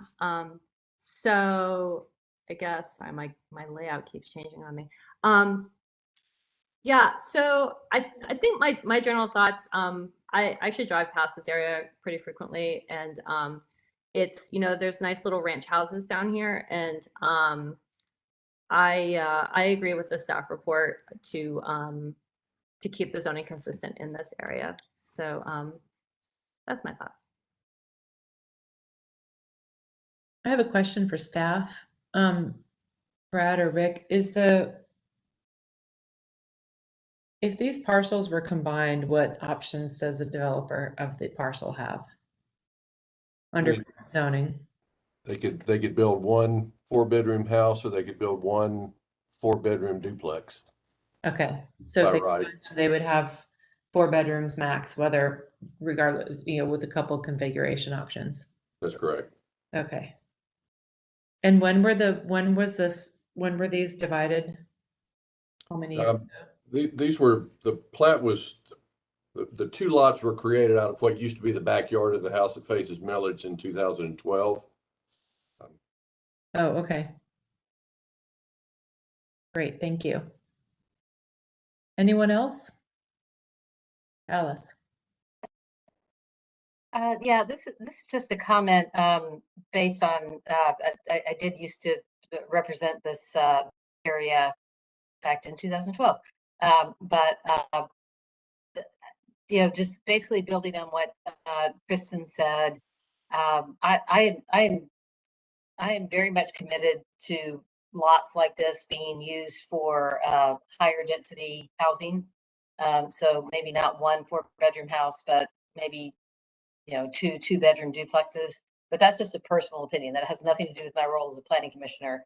My role as a planning commissioner is to really look at land use, and I just do not see that this request rises to the level of changing both the future land use map and the zoning. I think the underlying zoning does allow a lot of opportunities.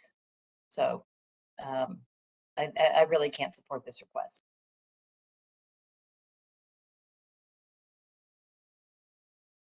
Lucy? With what Alice said, and I'm also a little conflicted because at first we were talking about, quote, affordable housing, which I'm getting real tired of people using that term without having something to back it up. And then hearing a price point of $400,000. That's hardly affordable. So I'm not inclined. I will go ahead and make a motion. There are 2 motions today. Denial of future land use change. And Kristen, are you seconding that? Okay. We need to vote on these one by one, right? Separately? Yes. Okay. Okay, any further discussion on the motion on the floor right now, which is to deny the future land use map change? Okay, Rick, I'll have you do. Rowland, Yes, Sanders, Yes. Tucker, Yes. and Anderson. Hall, Yes. Hinman, Yes. Morales, Yes. and Pass. Yes. Just unanimous. Thank you. Okay, so do we? Did you skip McGee? Oh, did I skip somebody? I'm No, sorry. I'm sorry. That's Sanders. Did you skip Sanders? I've got it for a yes. Sarah, And I'll make a motion to deny the rezoning request. Okay, and do we have a second? Kristen? Okay, can I do that one as a voice vote? Yes. Okay, so the motion is to deny the zoning change request. All in favor of that motion, please raise your hand and say aye. Aye. Aye. Okay. And any opposed? Okay, thank you very much. So the first, both the future land use map request and the zoning request, we are recommending denial, but they will go to the mayor and commission next. Thank you. Okay. Next item under new business is 160 and 180 Millwood Drive. And we'll start with the staff report. Okay, this is, as Sarah said, Millwood Drive and Mill Center Boulevard. And we again have two requests: a future land use amendment, traditional neighborhood, and general business. The property is now it's a split designation. Actually, there's 3 parcels, and we'll go over that in a second. But the request is to go to mixed density residential, and then we have the RS8 and CG zoning to RM2. The location here, it fronts actually 3 frontages: Millwood Drive. There's 2 properties fronting that, James Mill Parkway and Mill Center Boulevard with the other property. Currently, we have a house over on Millwood, and then also there's a few manufactured homes behind the house, and then the rest of the property is relatively undeveloped. Again, from RS8 along Millwood there and CG along Mill Center, request is to go to RM2. Traditional neighborhoods along Millwood and general business along Mill Center to go completely to mixed density residential. There are 3 parcels, about 11 1/3 acres.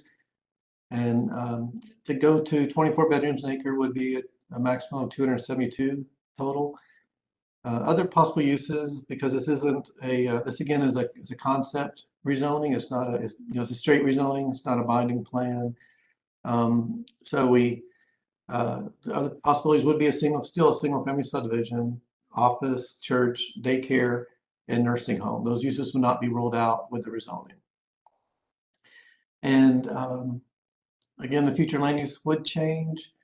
Coming across James Mill Parkway with a mixed density residential designation, and then RM2, which we don't have in the area. There is a multifamily project to the south of James Mill Parkway with RM1, and I believe it has some open space associated with that for the density calculations. And we did get a concept plan. Again, we can't consider this binding. As we mentioned in the staff report, there's several things that would need to change if this was the plan that they use for development. So this is the concept plan, but it could be totally changed to something else. And then we had a couple of house plans also. So just as a concept, as an idea of a 1-bedroom and 2-bedroom type house. So as far as staff recommendations, we do find the current designations are appropriate. We have only basically single family uses, except right at the end of Millwood where you get to Atlanta Highway, along Millwood Drive, and then just business uses on Mill Center. And then there's no RM2 zoning in the vicinity. So again, we are creating an isolated zoning district. One concern we have is Millwood. It's a substandard local residential street. And so with a driveway, you know, if there's a driveway on Millwood, that would definitely increase the traffic on that street. And then,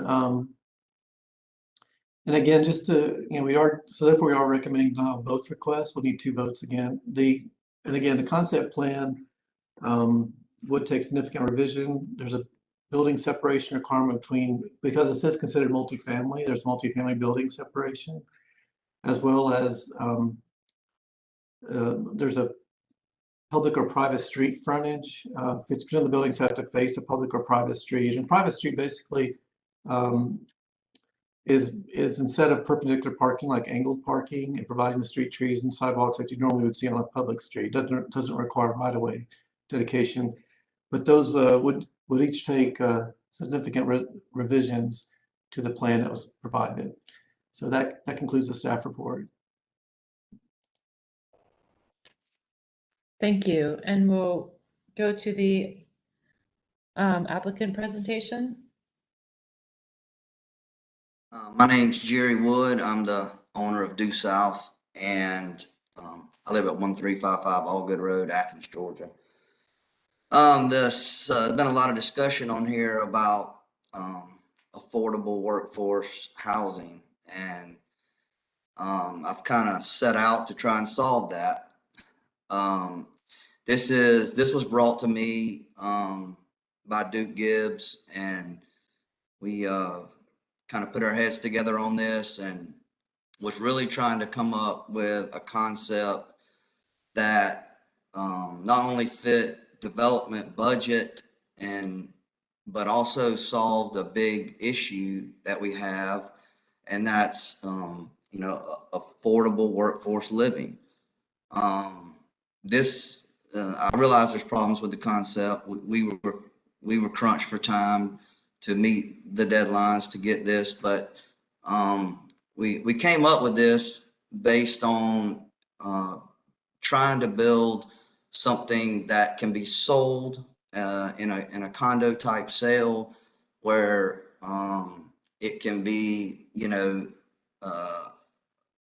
living in the mid 100s, living that is stick built, good, you know, good building. It's not even a 1,500 square foot house. And we're looking at 500 square feet to 800 square feet. So it's kind of a new concept. It's something that we've kind of just taken upon ourselves to try to come up with something that's nice, that can be, we feel like it's better than trying to sell individual lots where, you know, if you get into a real small lot, it tends to get messy and neighbors not taking care of things. And so this would be where you bought a nice home, everything else is maintained and taken care of by set up HOA. They're sold as individual units. We did a lot of 2 bedrooms and then some 1 bedrooms. It's just it's kind of a different way of looking at things, and we think it can work. It's a big investment if we can get it to go through and build it. But I'm open to any suggestions. This isn't a binding site plan by any means. So, you know, there's a need for workforce housing. I have almost 30 employees, and a lot of them are renters, and a lot of them have to live out of town because they can't find places to live in town. You know, having 4 separate walls and windows that you can look out and building equity in something that you can own is the basis of people starting in the workforce, and even those that have been in the workforce for a while and maybe they're still just a couple, or there's single parents, or a young professional just starting out. So we feel like there's a need for it, and I'm open to any and all ideas.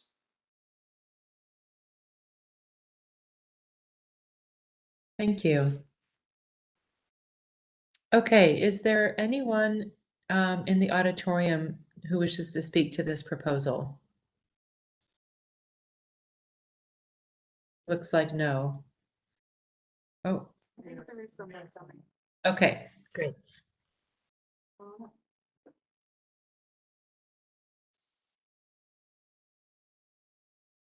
Okay, my name is Joanne Stang.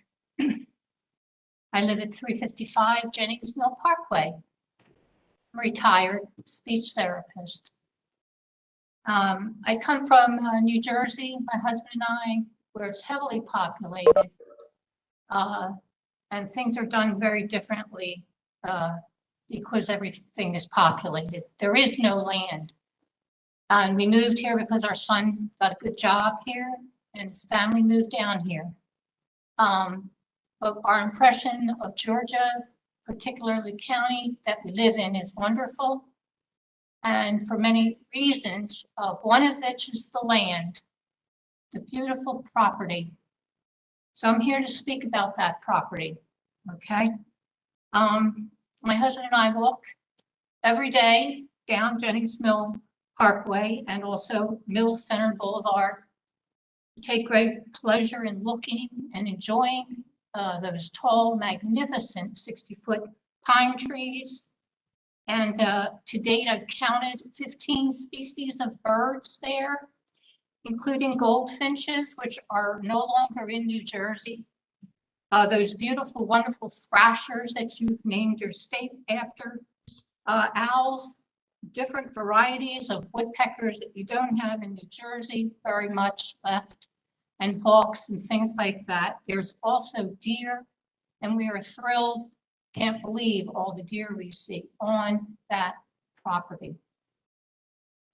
So the history, I'm a little different. I had no idea what was going to be said today. So I just did my own outside observations. And one of the things that came right to my mind is this plant that grows here and struck our attention when we're driving along the local highways.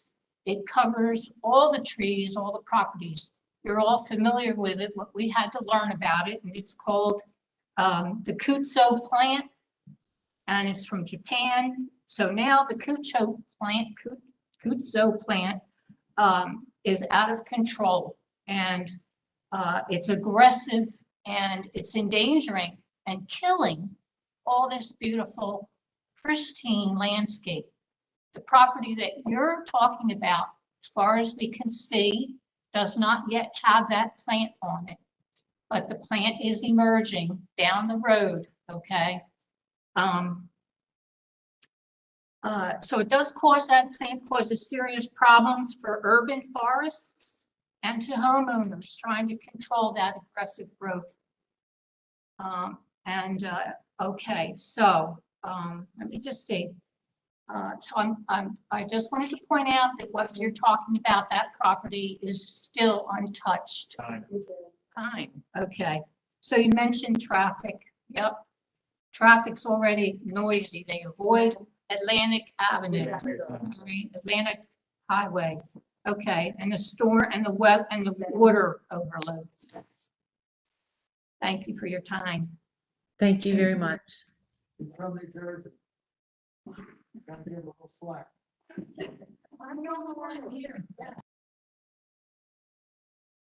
Is there anyone else in the auditorium who wishes to speak to this? Okay, the applicant does have 2 minutes to use if he wants to make any further comments and rebuttal or otherwise? Good, thank you. Okay, thank you. Okay, so we'll start the planning commission discussion about this. I'm not sure who would like to kick off, but here we go.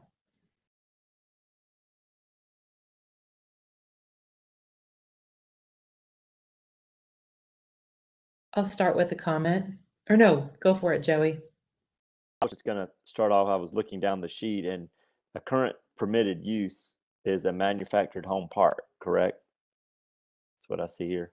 So, I mean, looking at this plan, I have no problem with it. I like the use. I like the concept. I've always thought Athens needed a tiny house type subdivision. It would greatly help affordable housing. When you do talk about affordable housing, as in someone in real estate, I do know a little bit about that topic. So I do look at this as a positive. I do commend the lady from, I believe, New Jersey. I don't think I've ever heard anyone call our pine trees magnificent around here. But I do look at this, you know, I like what's presented here, but I will, you know, listen to other commissioners and listen to other thoughts about the project. Kristen. So I guess I don't have necessarily a problem with what we've been given. I guess my issue though is that it's not binding. So if we were to approve this rezoning, even though we're seeing this cool plan with these small houses that I would assume are affordable, although that said, like, we don't have any mechanism to actually, like, you know, make sure that that happens. So I mean, we'd just be taking the developer at his word, but there's nothing, I mean, this plan could completely change. So like, that's my only issue with like approving this, is that there's no guarantee that what we're looking at is actually going to happen. So like, while I love to think that like you're here with all your best intents and purposes, like I don't know. So I mean, I almost wonder if we shouldn't table this to give the applicant more time to come up with a more concrete plan. I don't know. So I'll put that out to the commissioners. Alice. Thank you. Kristen is reading my mind. I was thinking something very similar. You know, it's hard not to look at these plans and say, I mean, the individual unit plans, and say this, you know, there's a lot of interest in maybe these kinds of 1 and 2 bedroom and 3 bedroom very small houses. And I will say that the applicant was very eloquent in his you know, description of what he's trying to do.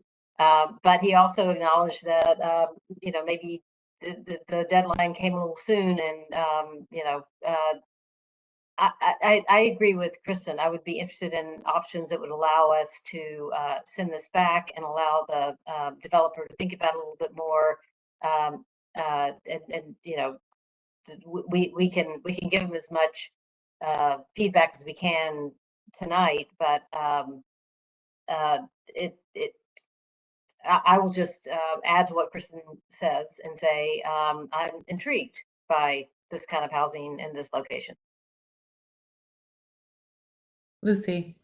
I feel pretty much the same way both Kristen and Alice explained what they were thinking, and that is, I'm not a huge fan of tiny houses because they involve lots, they involve, you know, lots of record in general, individual utilities. So the price, they're not as cheap as people think they are. The square footage of the house itself is small, but everything that is required in order to make them work is not cheap. We all know about land cost. I would like to give the developer a chance to go back to the drawing board and come back with something more specific. I think we would all feel more comfortable if this were not a straight rezoning, that then it could just morph into something completely different. I'm not saying he's going to do that. I'm just saying that I think we all need to have a better idea of what would actually end up on this property and not just a concept. like others have said, I don't have a real problem with this. It's just I really want to see more detail. So I'll make a motion to go ahead and table. Kristen, is that a second? Okay, I think we have some continued discussion on this. Matt? Yeah, I just want to, I agree with a lot of what Kristen and Alice said. And, you know, Lucy said in talking about an earlier project tonight that a lot of applicants come before us with proposals talking about affordable housing, and then what they propose to build doesn't look like it will be in any way affordable. And I feel this is very different, and I appreciate that in the application. I think this unit mix is, if this was a binding application, this unit mix would clearly be generate affordable housing, because you know, there are a lot of people who are unable to pay the going rate in Athens for housing, and some of those people would be probably delighted to have a small cottage that's 1 or 2 bedrooms. And so I think this application shows a lot of potential, and I expect to be supportive if it comes back in a way that we know this is actually what we're gonna get, as opposed to a straight rezone where sometimes, you know, the property changes hands afterwards and somebody else builds something very different than what the initial applicant intended to build. So I intend to vote in favor of the motion to table, but I just wanted to state for the record, for the applicant's knowledge, that I would expect to support an application like this. I think something like this in this location meets a need that, you know, the applicant talked about, and we all, I think, are well aware that there's an extraordinary level of need that's not being met by the marketplace. So I appreciate the applicant trying to do something very different and provide smaller and naturally affordable owner-occupied housing. So Monique. look forward to seeing it again. Yeah, I'm just going to second him in saying I think it's an innovative solution to what is an ongoing issue here in Athens. And I think it provides a certain level of flexibility for homeowners who really just can't handle all of the accoutrements that go with having a larger size home. So I've seen it work in other cities, and I am certainly in favor of it as well.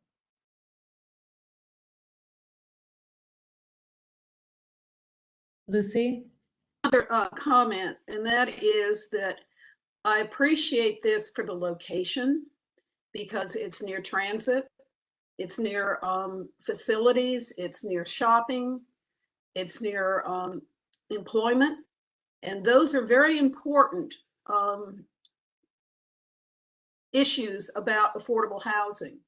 If you build affordable housing out in Winterville, it isn't going to do anybody much good because they've got to have a car and they're not near anything.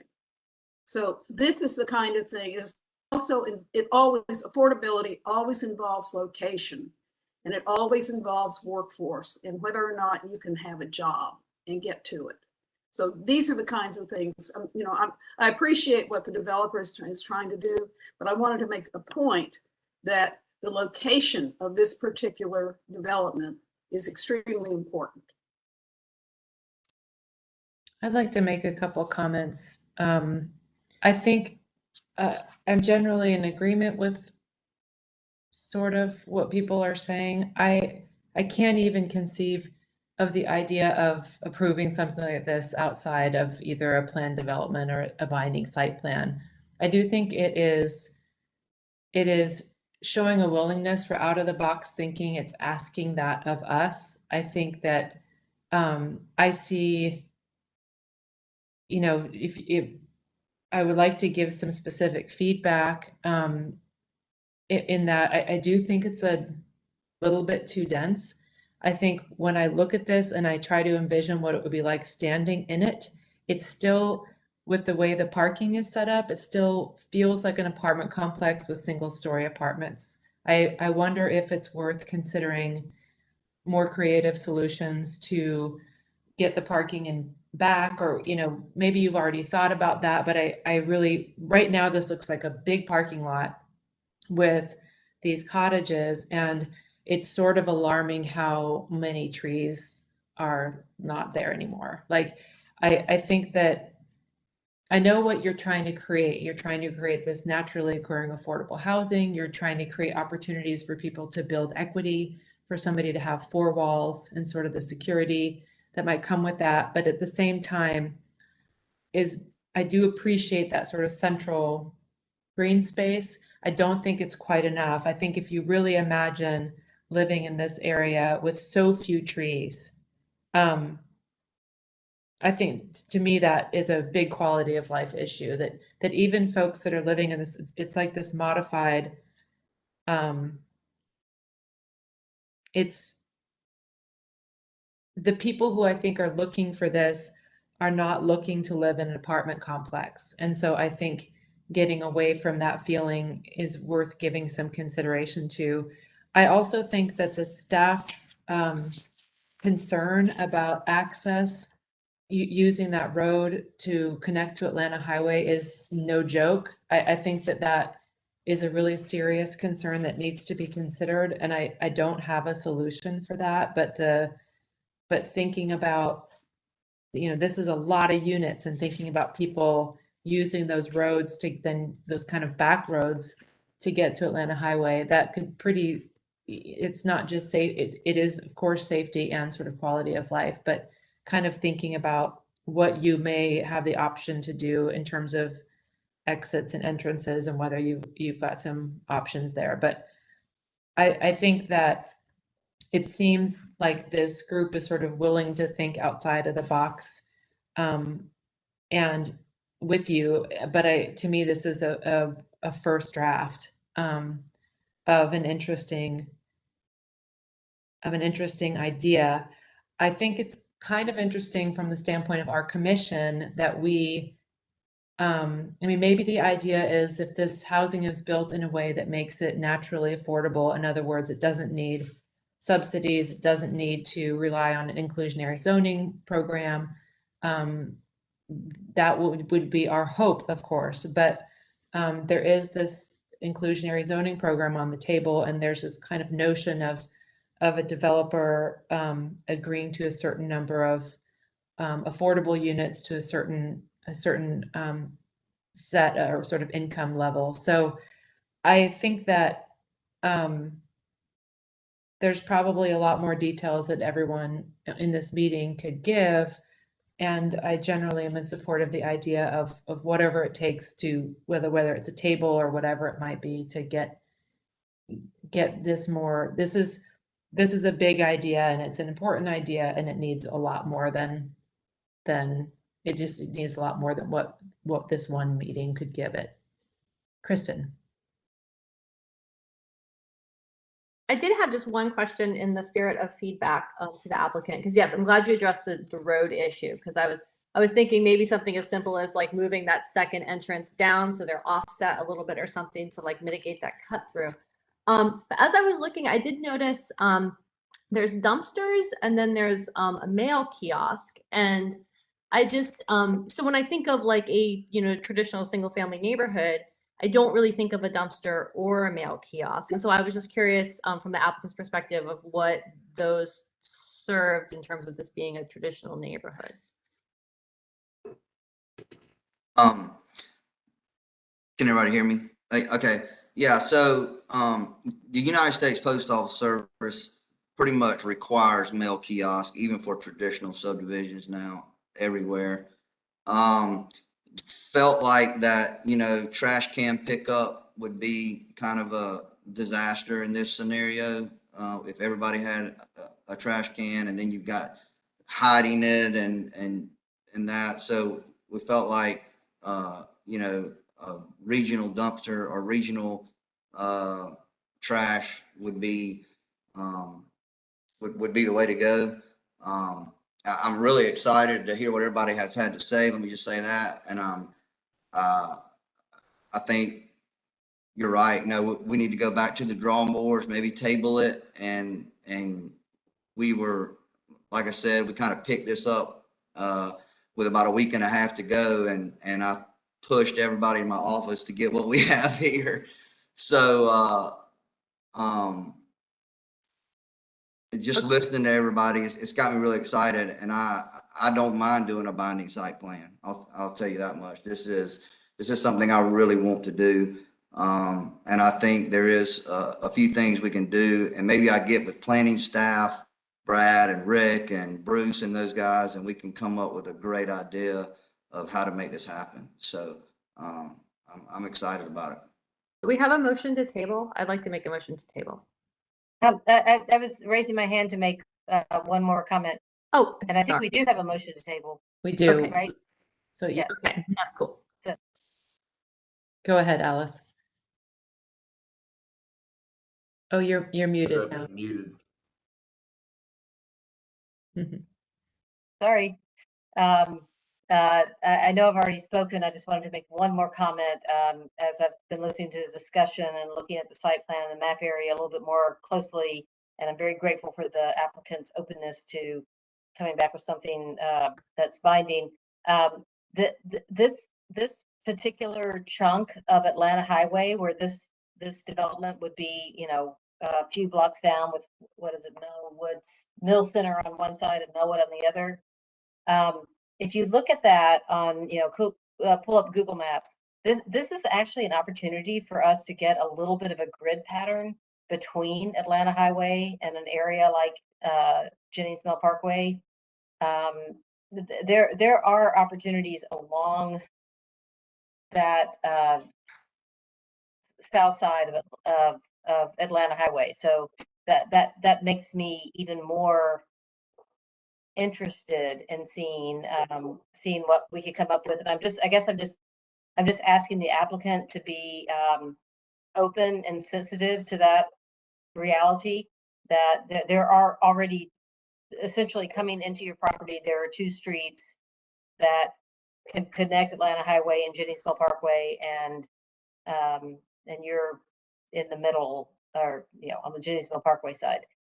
Again, I'm re-emphasizing what people have already said. This really is a great location for this kind of, you know, higher density housing. And I think that the kind of innovative product you're bringing here is, you can hear that we're all intrigued by it. So just thinking of that potential future grid area, I just want to put that out there. Matt? Yeah, I wanted to ask a question of staff and then make a comment. Am I right in understanding that there would be no required change to the future land use map if this were to be rezoned RM1? Or would that also require a change to the land use map?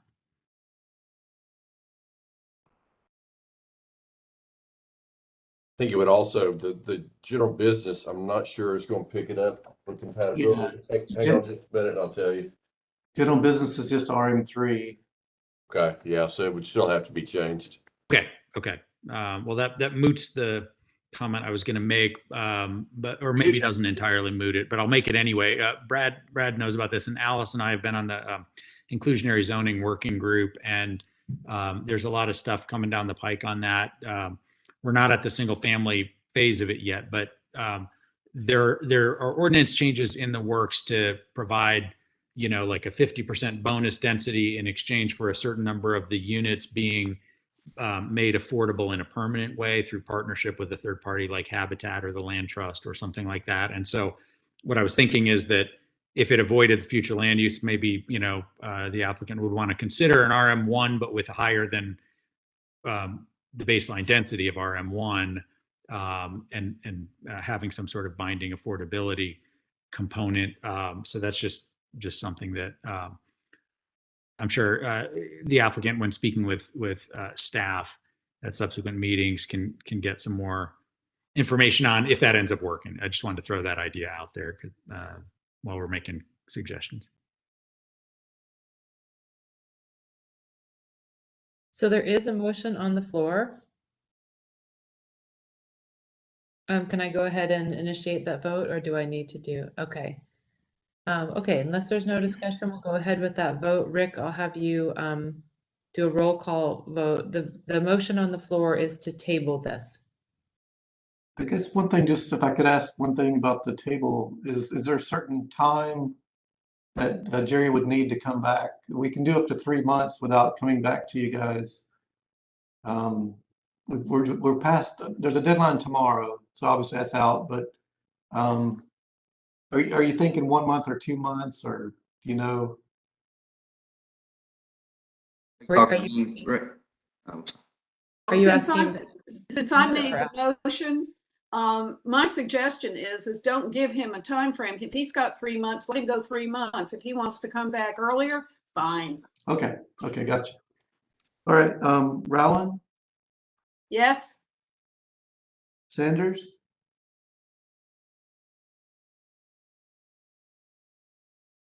Sanders, I think she's raising her hand. Yes. Sorry, I was muted. Yes. Tucker, Yes. Anderson, Yes. Paul, Yes. Inman, Yes. Morales, Yes. and Pass. Yes. It's unanimous.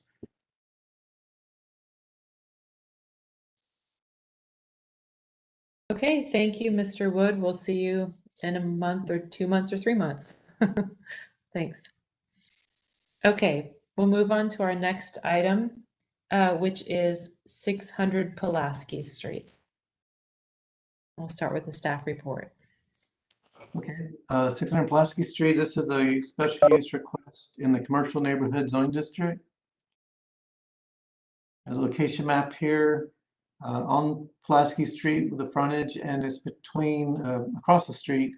You'd see Pulaski Heights and Barrow Street. And the current situation is there's an old warehouse type building from the old cottonseed mill. Factory used to be in this area. So we have a special use request because they're requesting dwellings on the ground floor in a commercial zone, as well as no commercial space is being proposed. It's about 2.65 acres, and this is only for the first phase, residential portion of this property, and not including the actual warehouse part of the property.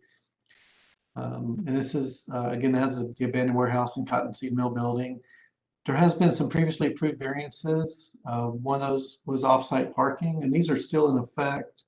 The off-site parking was, I believe, proposed on the Council of Aging site across the back property line. And then there was a metal siding variance at that time. And the proposal was for 16 dwellings, a total of 42 bedrooms. And that is the maximum density allowed in CN. And we have 3 stories up on Pulaski, and there's a 4th story down below.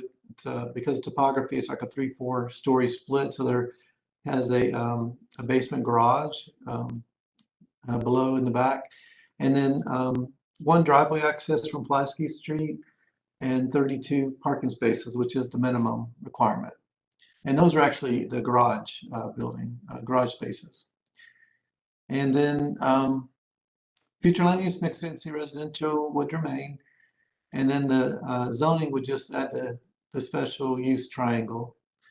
So the zoning stays the same as CN commercial neighborhood. And you can see, if you, it's kind of hard to see a little bit here, but there's a limit of disturbance line, and that's what would be involved in the special use request. So it would not involve the warehouse or the rest of the property. Similar to what we do with like cell towers, when there's just the facility itself and not the rest of the property.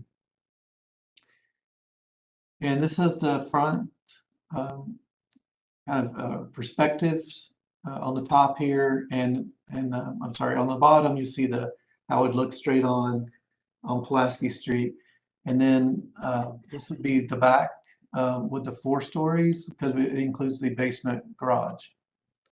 And so the driveway would run along the back here. So staff is recommending approval with a couple of conditions. We're still waiting on field verification. I think it could happen any day now, but there may be a sewer line conflict with the proposed building site. So we'd like the developer, if that is the case, the developer to relocate the sewer line at their expense. And then the other thing, this wasn't in your staff report, but again, as I mentioned earlier, that the special use permit approval would just be within the limits of disturbance shown on the site plan. So we're not binding the rest of the property. If they develop the rest of it for some permitted commercial use, we would not be binding such developments. They're free to go get a permitted use in the back of the property and not have to come back before you. And that concludes the staff report.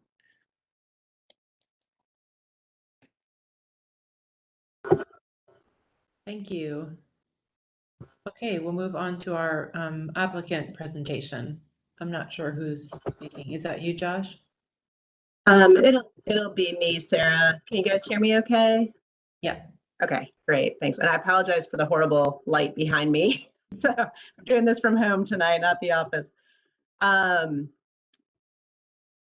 I do have, my name is Lori Bork Newcomer with Architectural Collaborative. We're the architect representing the property owner, and Josh Coons from Coons Environmental Design is here with me tonight too to answer any site development related questions the commission might have.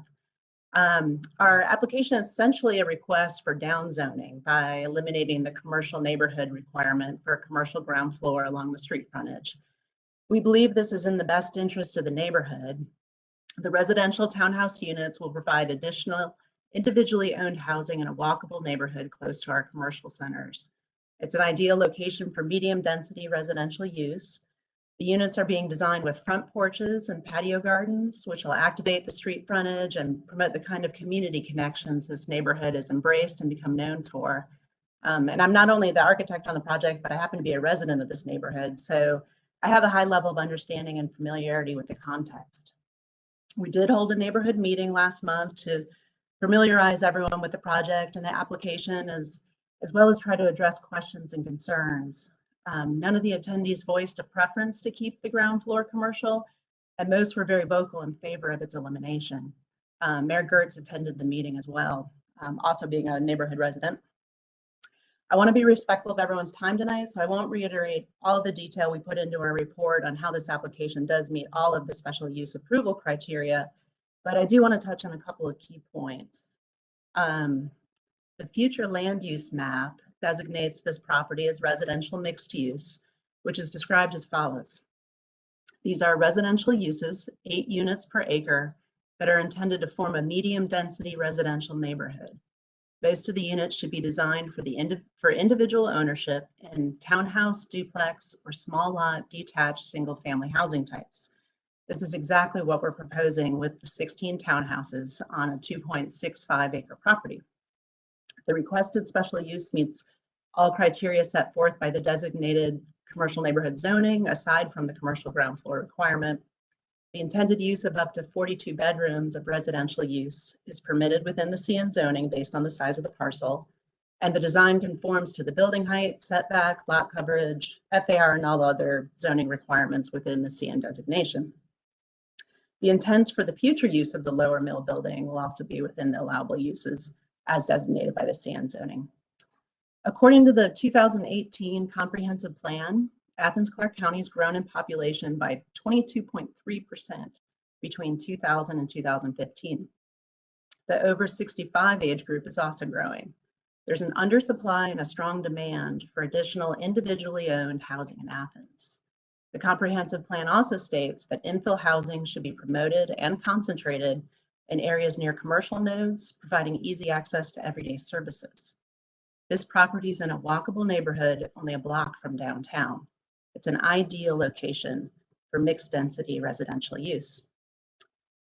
I also want to address the comment raised by planning staff regarding the single driveway access.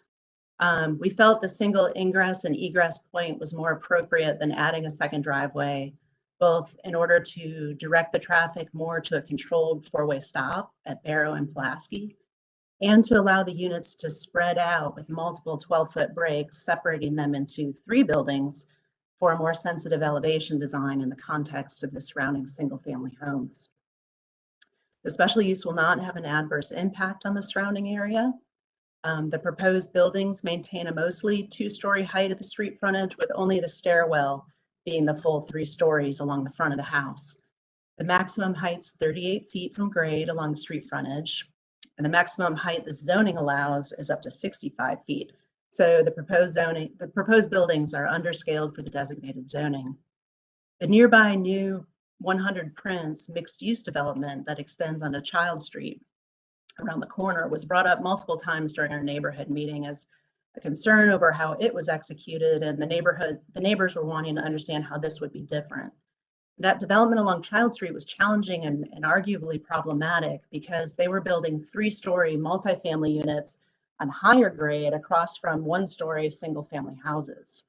In the case of our project, the topography of the site and context is working in our favor, where the existing 1 and 1.5 story single-family homes across the street are on higher grade, approximately the equivalent of a full story from the street level and the ground floor level of the proposed 2.5 story townhomes. So it helps them to be compatible in overall building height above the street grade. I also understand that Stan Mullen's property immediately to the north of our project was just approved for a change of zoning to RS5, where he intends to build a 3-story home next door. If the special use is not granted and the commercial ground floor must be provided below the residential units, the building will grow taller by 1 story. So this would work against the efforts to keep the scale and mass more compatible with the context. The residential use also has less vehicular impact than almost all commercial uses. And again, if we had to add the commercial ground floor into the design, this would bring additional traffic volume. The architecture will be compatible with the surrounding area. The new townhomes will contribute to the eclectic character of the neighborhood, which includes historic and modern homes. The new construction will be modern in style, while also paying tribute to the history of the neighborhood with the use of some vernacular lap siding materials and the future adaptive reuse of the historic mill building lower on the property. So in conclusion, the proposed use for 600 Pulaski Street meets all of the zoning requirements for its CN designation and furthers the intent of the comprehensive plan and the future development map. The proposed project will help address the undersupply and high demand for individually owned infill mixed density housing in close proximity to downtown. And approving the elimination of the commercial ground floor will be better for the neighborhood in respect to scale and vehicular impact, and will provide a more vibrant streetscape in keeping with the residential nature of the street and the neighboring properties. And I thank everybody for their time, and Josh and I are here and happy to answer any questions that anyone might have. Thank you very much. Great, thank you. Do we have anyone in the auditorium who's at all, actually? There's just me and Max now. Okay. Okay, great. So I think we can move to commission discussion.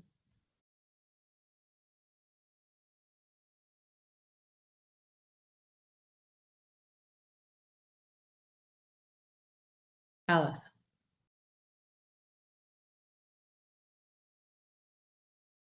So basically I have absolutely no problem with what's being requested. We did get some neighborhood input, and Sarah, you brought this up in our agenda setting meeting. Just wondering if we've got the right access to the very busy street, and also the proper buffering on the north and south sides. So I'd like to hear what other people think.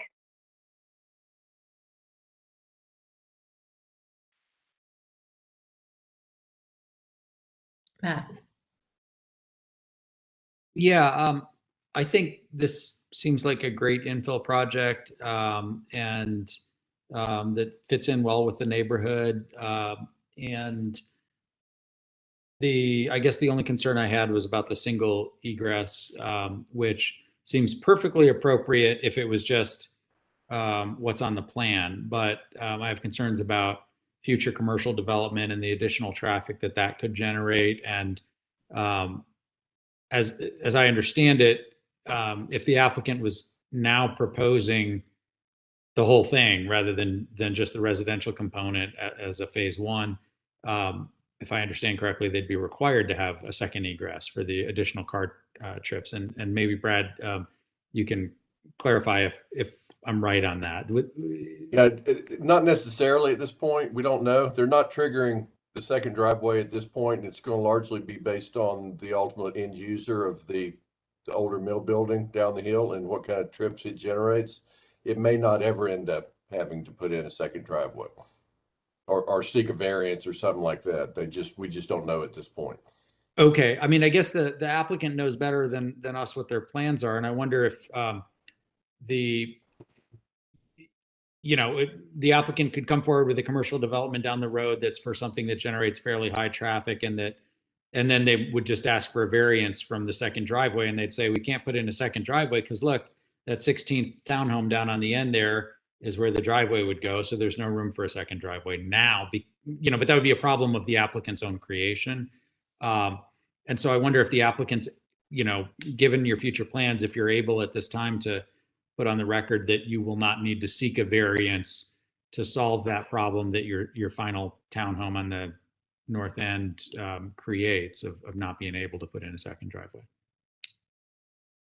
I think Josh and I can probably both address this question together perhaps, but I will say I don't think we would want to limit our client to that. And mainly it's sort of the catch-22 here of, we actually had wondered whether we could include that variance in this application, but we can't because we don't know the future use of the lower building yet. So I think that the single access driveway is the right thing to do for the townhouses and the streetscape.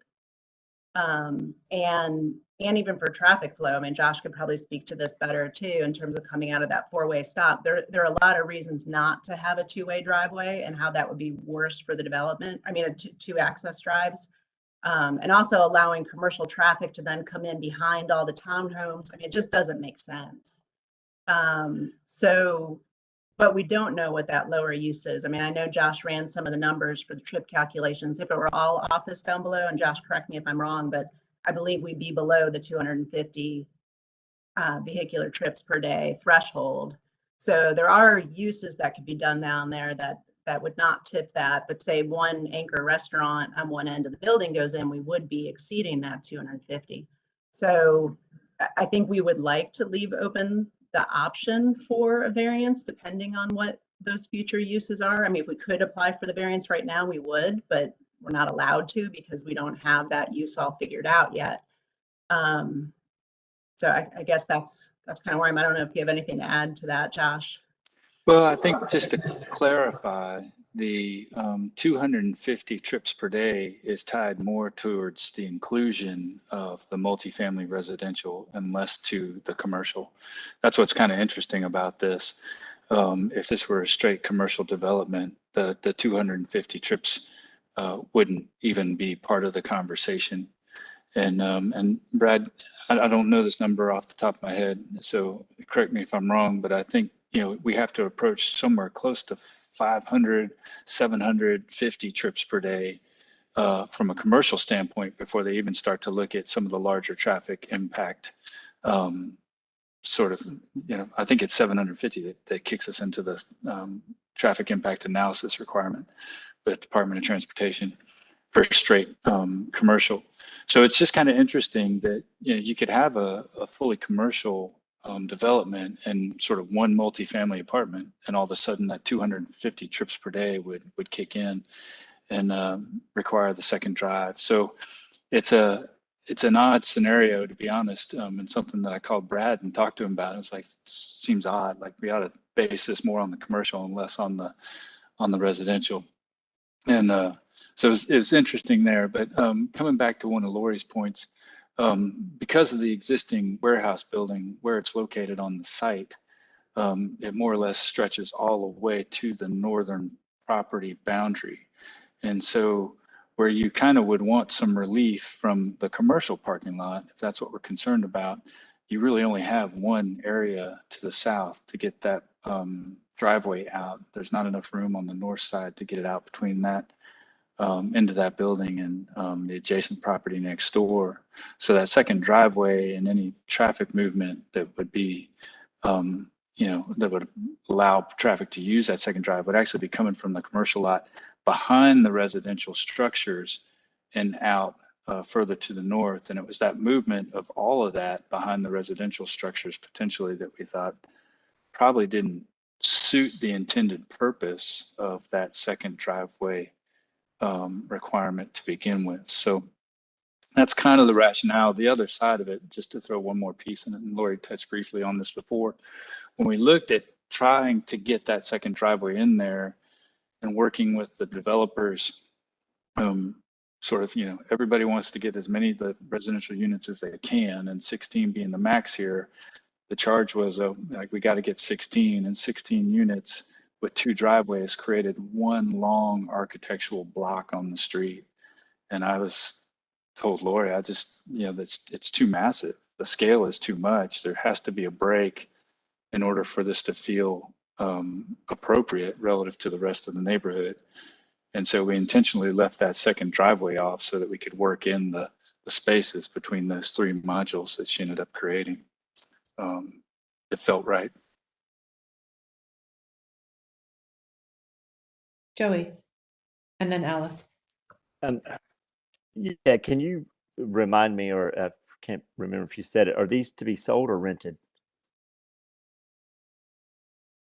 Are these units to be sold or? They are to be sold, yes. They are to be sold. Okay. Is there an affordable unit type thing that you're working out? I don't recall y'all mentioning that, and I believe that's something commissioners have said on every single development that's come through, and I find it ironic we have not heard it on this one. Also, I want to know, I hate to see that, I know there's no designated historic landmark for this property, but I do know there's a beautiful building up front, and I believe a plan came through a few years ago, and it was trying to save that building up front, potential restaurant use or a commercial use of some nature there. So I hate to see that torn down, but I like the project. I'm just curious about the affordable unit aspect of what you may have there, because I do know the area very well, and I know the price point of these would be well above that. And anything, I hate to see the property up front. I guess there's no saving that or saving any kind of use of that. Sure, I can address both of those things. I guess starting with the affordability, I don't want to completely speak for our client in this regard, but I do know what the cost, living in the neighborhood, I know what the cost of land in this neighborhood is right now, and we're not talking about a huge development that is able to swallow those kind of affordable units into it. We're talking about a relatively small development. So it hasn't been part of the conversation yet. And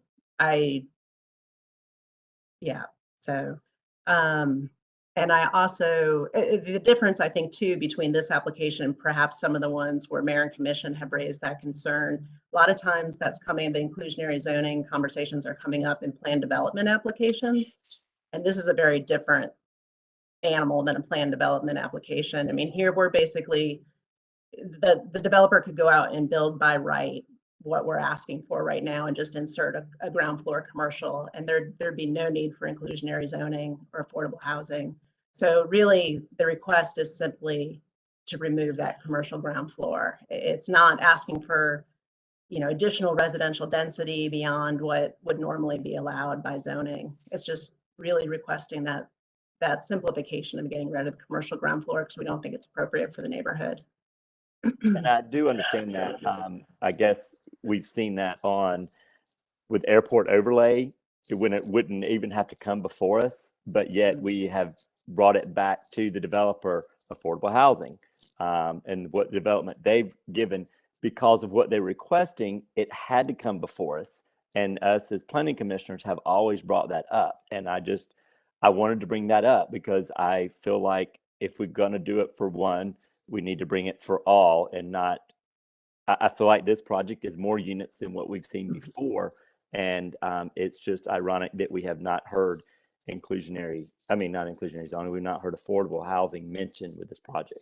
So Sure. I mean, one record. concern I have as a neighbor, I guess, in the neighborhood, not that I'm an advocate of affordable housing for sure, but the fact that they can do this by right with the commercial ground floor, there's nothing that would prevent the owners of the property from saying, well, my numbers don't work with the affordable housing component, unfortunately. So I'm just going to bag the request and I'm going to build my commercial ground floor. And I think that would be to the detriment of the neighborhood. And I'm not saying they would do that, but there is that possibility, you know, I think getting the commercial ground floor removed is really important. And I guess, and I'm sorry, I'm actually forgetting the second question. About the building. It was about the building up front. I can definitely speak to that too, because we had a previous project for this property a few years back that didn't come to fruition, but we did take it all the way through permitting. And at that time, when we began that project, we did a full structural analysis of that front building. We had Reed Sheets from Sheets Structural Consulting come out and look at it. It is not, that front building is a warehouse. The lower building is a mill. So there's a difference in the way the two were constructed. The foundation of the upper building and its structure is not suitable for adaptive reuse.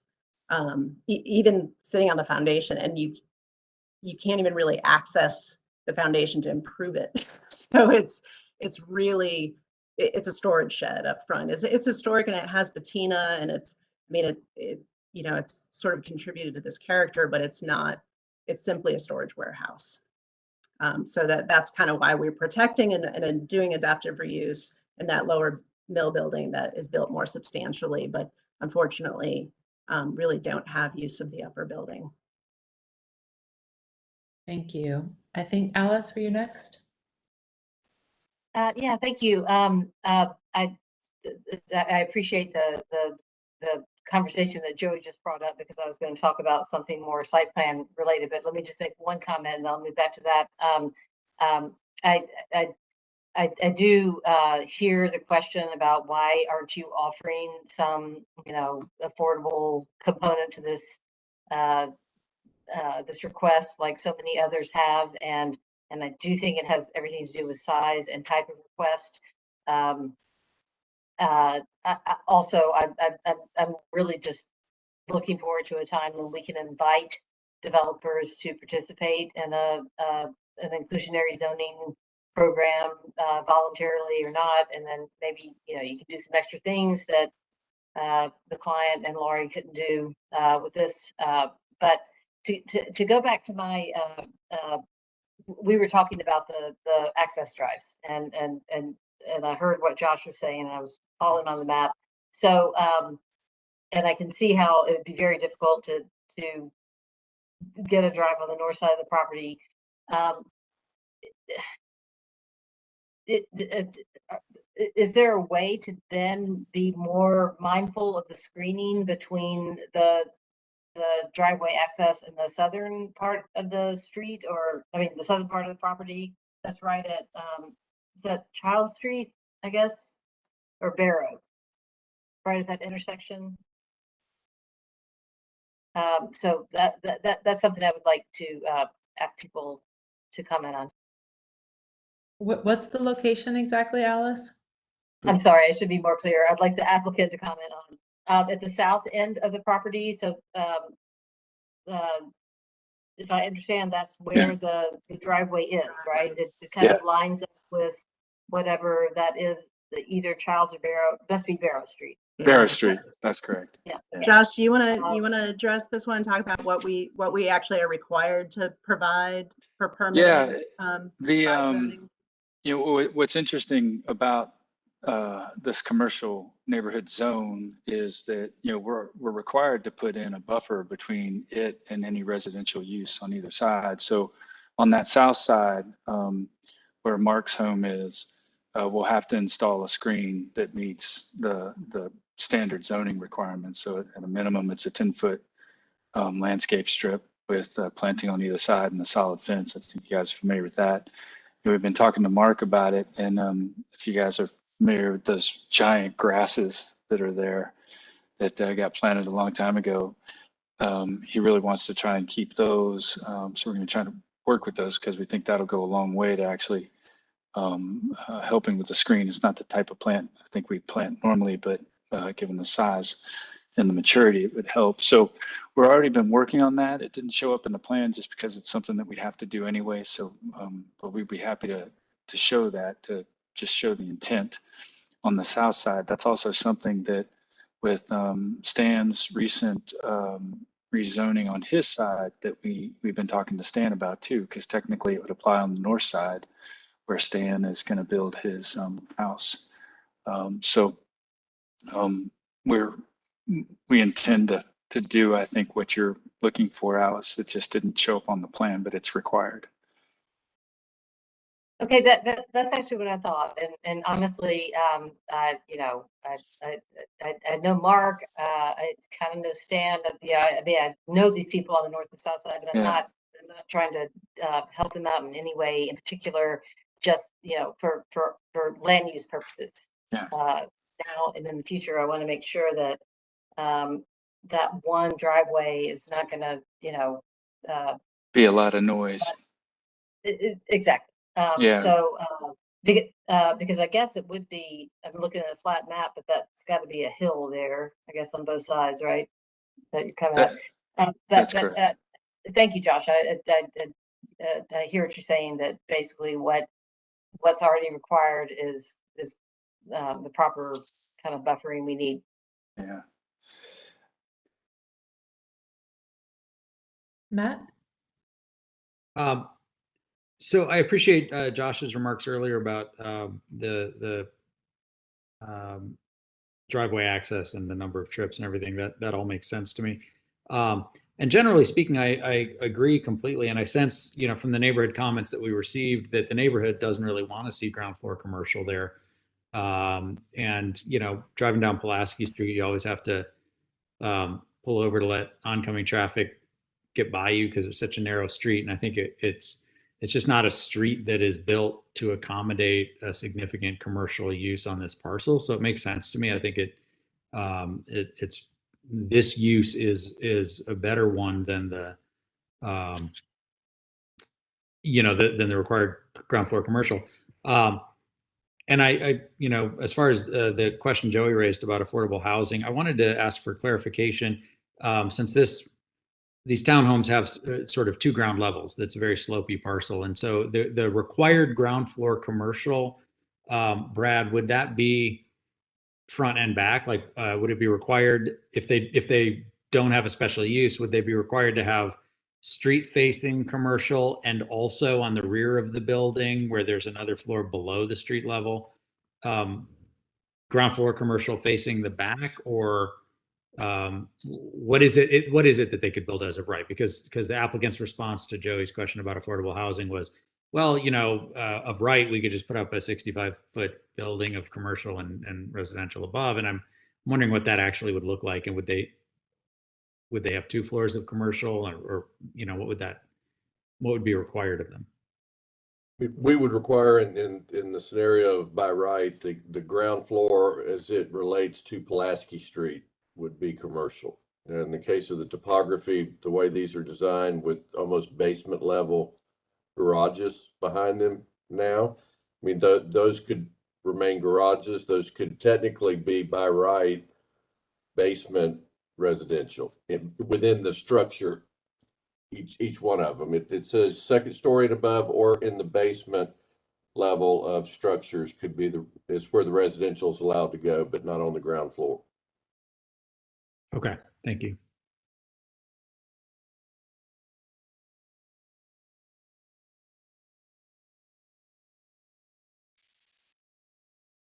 Alice?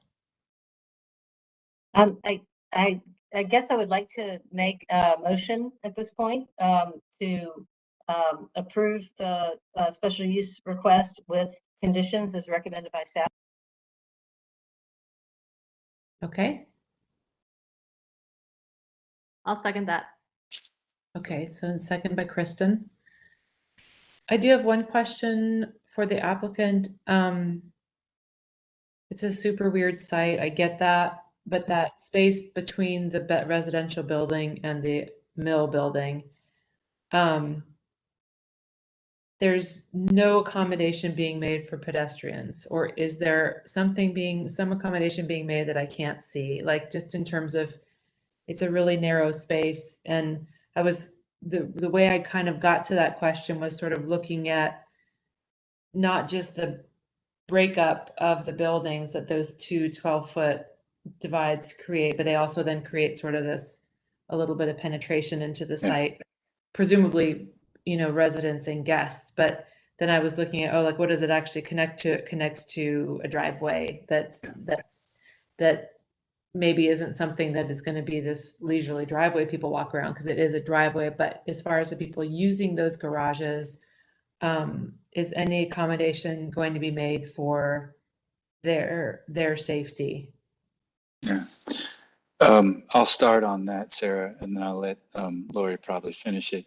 One of the benefits of breaking that building up originally was to perforate it for pedestrian connections. And then one of the challenges, as soon as we got down to the back of these units, was the length of that building, and not knowing how we're going to use that building yet. We couldn't guarantee that we're making any connections across that driveway that connects all the houses. So for the purpose of this request to remove the commercial, we left it blank, so to speak, relative to the perpendicular penetration between those and what we could do to bring people from the street down and into the rest of the commercial development. We just have to know what that building's going to do later before we can make that happen. And then, to answer your question, no, there's no other provision there beyond the driveway itself, just given the spatial limitation of what it takes to back up and meet the backup requirements and where that building is right now. That we ultimately have to put in a retaining wall just to make sure we can get the cars in and out and not drive on the building. And do you guys envision the commercial development being backward facing on the site?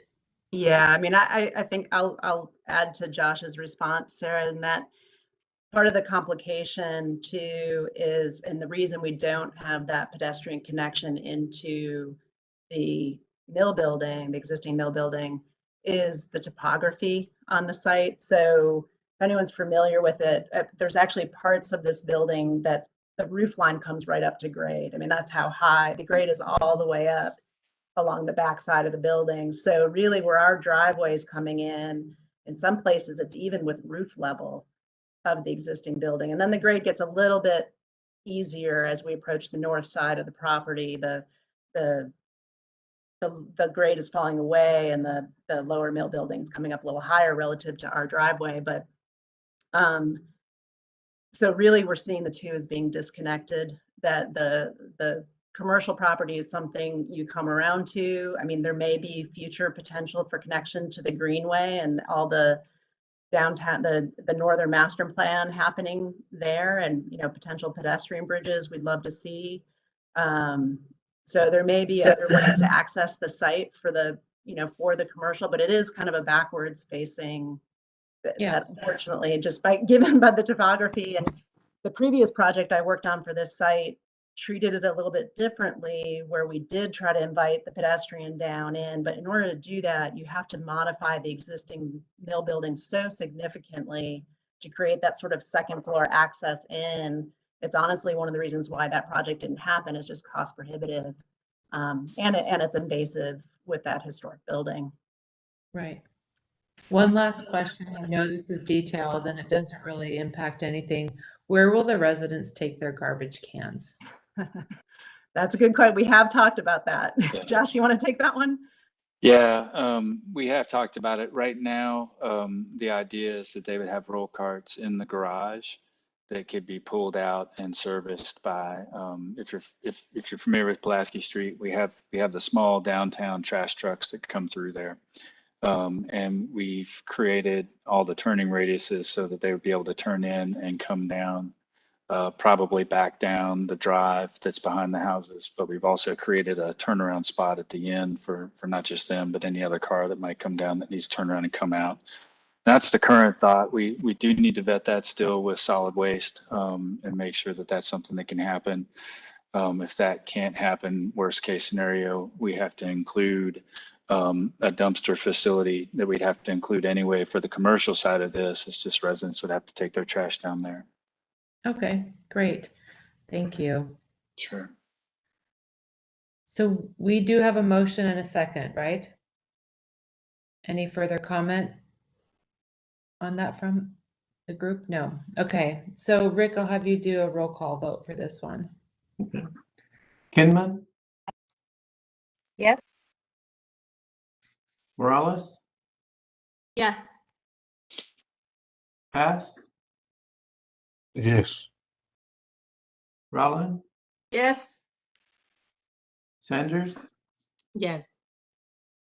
Tucker, No. Anderson, Yes. and Hall. Yes. It's 7-1 passes. Great. Thank you, everyone. And thank you to our applicants. Thank you, everyone. Thanks. Okay, moving on to our next item. I have lost my agenda, but it is the text amendment. I'll do that one. Just quickly, this is a text amendment to section 9-7-3, which are the general regulations section for our single-family zoning districts. In 2017, we brought forward a series of amendments, and one of those amendments, and this was dealing with, prior to that, newly developed subdivisions were asked to follow the infill standards like older pre-2000 lots.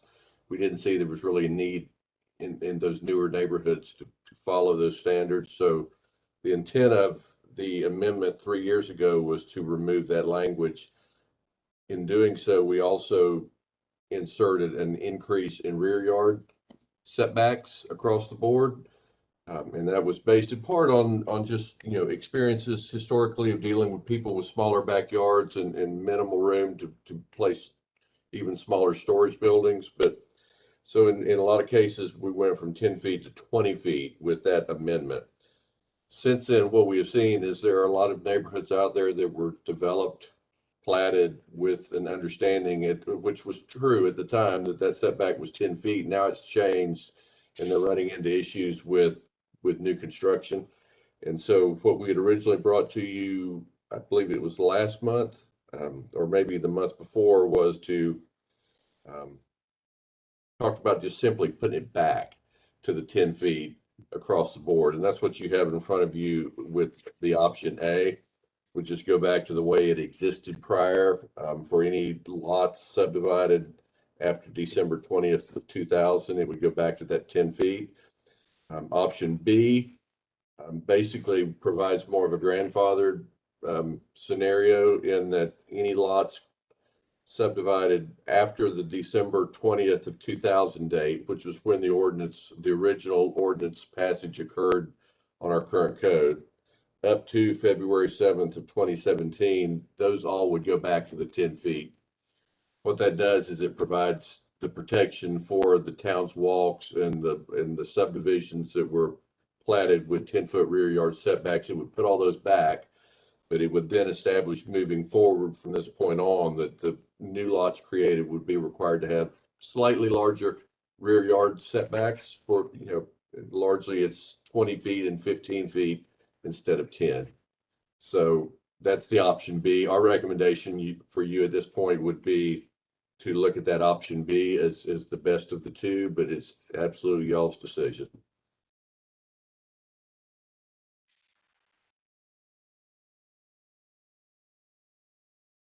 Great. Does anyone, Kristen? So I have a question, and maybe this is just me like trying to set some definitions. So like when we talk setback, does this mean like right now you can't put something, if you're in a subdivision, right? Because we're not talking about like individual single family lots in a neighborhood, right? We're talking about like a subdivision that was half built out but has like a bunch of lots that haven't been built on yet, right? Yes. And so if I want to build a house that has a garage behind it, if it has a 20-foot setback, that means that that garage has to be more than 20 feet away from the back property line. If it's attached to your house. If it's not attached to the house and is considered an accessory structure, then it carries different setbacks. And that's based on height of structure. It can be as close as 3 feet from the Oh rear. goodness, I feel like I just made things more complicated. Yeah. I'm sorry. Now, this is only dealing with the principal structure, and where we've run into the problems, Kristen, is in some of these neighborhoods, either new construction or it was a house that was the house was built on it, honoring a 10-foot rear yard, and the current homeowners are now wanting to come in and do very minimal additions, modifications to the back of their house, and they can't because they're either already encroaching or they would encroach into what is now a 20-foot setback instead of 10. So, I mean, the option B basically puts it back for all those existing lots, but moving forward, new lots would have to honor and recognize a 20-foot or 15, depending on the zone you're in. Yeah, I guess I can kind of see if you buy a lot that was set up a certain way and the rules have changed. I don't know. I mean, I guess I can see like grandfathering some lots in, but I'm not a big fan of the option A that puts things back at 10 feet. I don't know. 10 feet just seems like not a lot of space. And that was just my general reaction to that. I'd be much more inclined to support the option B.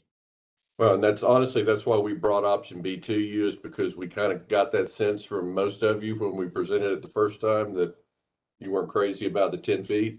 And so option B basically provides some grandfathering status for lots that were developed within a certain time period, and everything else gets bigger. Alice or Jim Anderson? Yeah, I personally prefer option A. And one of the reasons is that I served on the hearings board and have looked at a number of instances of people trying to make improvements to their homes they were prevented from doing because they were too close to the lot line. And I think this, if one of the goals is to foster affordable housing, this will work against that trend. So I think the fewer restrictions you put on homeowners, the better. Alice? So I mean, I in principle, what Jim just said makes sense to me, but I don't think this text amendment really, let me back up for a minute. I was on the planning commission, as several of you were, when the single family infill ordinances came through, the 2017 changes that we made. And I remember how complicated they were, how we needed so much education and understanding, and we took walks around the neighborhoods, and I really think that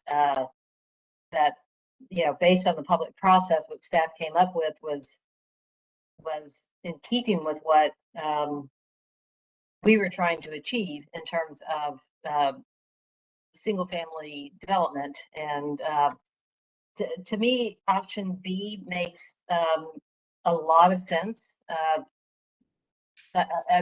just because I'm going to still have faith in what we were trying to do in 2017. I can see where if you bought your property at a certain time, and then you now come under these restrictions that might be more than you should deal with. I do want to go back to what Kristen was saying too, or the question that Kristen asked when she said, "Oh, I just made it more complicated."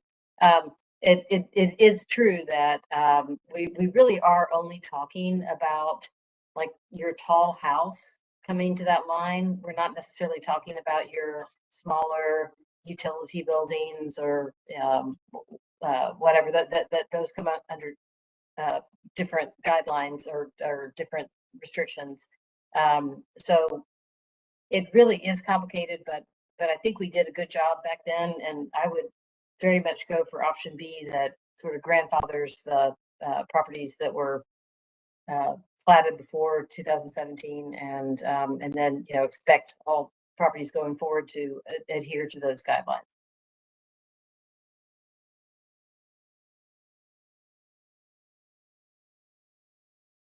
Lucy? I've looked at both sides of this, and I mean, I'll be perfectly honest. I think option B is by far better. I think it really does address the issues that Brad explained to us just a little while ago, that we really need to give relief to certain property owners that they didn't get these things platted the same way. So I would be in favor of option B. And Brad, do we need to vote on this tonight? Where's Brad? I'm here. I mean, you don't have to. You know, if there was some more work on it you wanted us to do, we certainly can. But you know, the only thing I would say, I know there are a few builders in a couple of the subdivisions platted in that window that are sitting on lots waiting for a possible amendment so they can put the houses on the lots that they were wanting to. This would provide them the relief by going ahead and moving this forward. That's what I was thinking. There probably are people who are, you know, in spite of supply chain issues where they can't get building supplies. That's correct. That they're anxious to go ahead and move forward with this. I'm going to make a motion to approve option B. Great. Do we have a second, Alice? Okay, so the motion is to approve option B. All in favor, please raise your hand and say aye. Aye. Rick, do you have that? I think Jim's opposed. Is that? Yes. Can't. And opposed? Yeah, Jim was against. Okay, I got it. Okay, thank you. Okay, next item, Brad, I don't have a report, but I bet you do. I do, and I'll go quickly. Just a report from Tuesday night's meeting of the Mayor and Commission. The street name change from Carriage Court to Thumpa Avenue was approved, as you all recommended. The PD on Atlanta Highway, which was the QT PD, was approved as you sent it forward.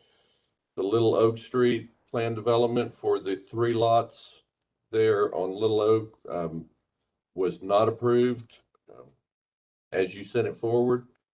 The plan development amendment for the Space Kroger for the oil change and medical building was approved as you sent it forward.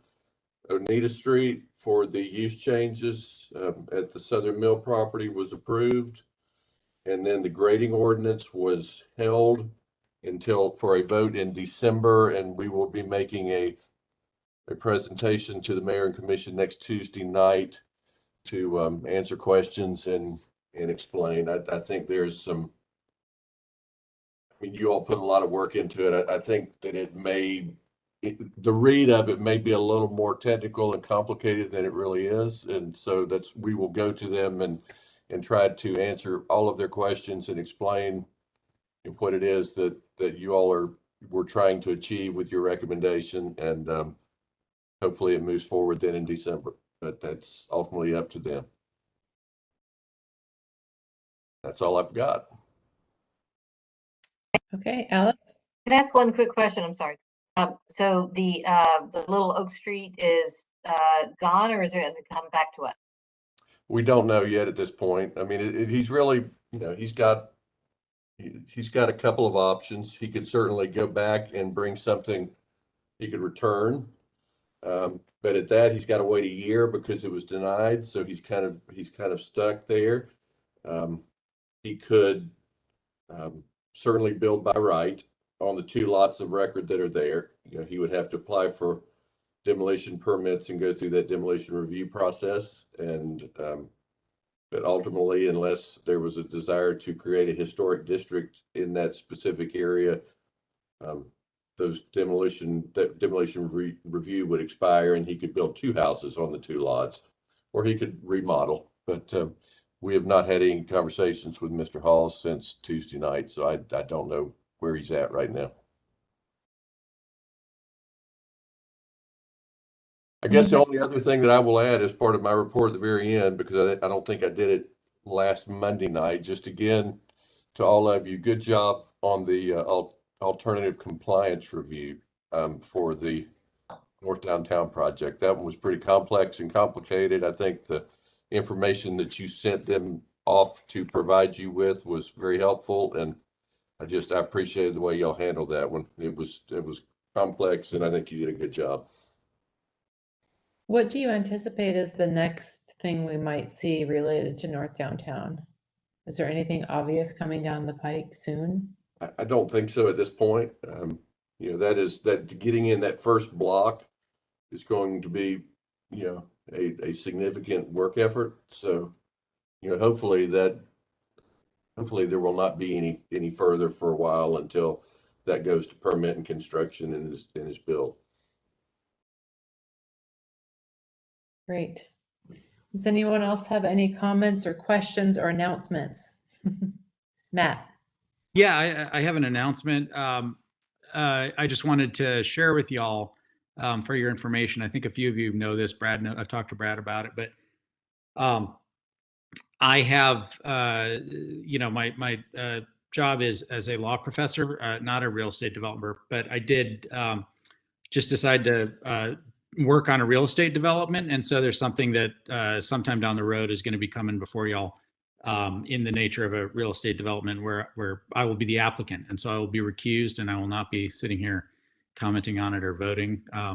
But just wanted to let everyone know that, you know, it sort of sprung out of the cottage court and affordable housing kind of stuff that we've been working on. And I have something going on there. So just wanted to let everyone know so that you heard about it from me rather than from, you know, upcoming public neighbor meetings and other sorts of things like that are going to be happening. So. Great. Yeah. I was so worried that you were going to say, you know, like I'm moving to, me too, you know, whatever, Michigan State or Iowa or Oklahoma, or, you know, it could be anywhere. So yeah, I could live with that. Okay. I think we've covered all of our bases. Would anyone like to move to adjourn? Jim. I just have one other thing. I had a terrible time getting hooked in early in the session. And with regard to the minutes of the previous meeting, I noted that there was one other error that may not have been covered by the amendment that Rick made, which was that at the end of the meeting on the 7th, the motion was made by Ms. Morales, not Mr. Morales. We will, if we didn't catch that one, we will take care of it. All right. Do I hear a motion to adjourn? Kristen. And Joey is seconding. All in favor? Aye. Aye. Thank you very much. We'll see you next month. Bye, everybody. Bye. Good night, everybody. Remember, Brad, to cut off the live stream and the recording. I always forget.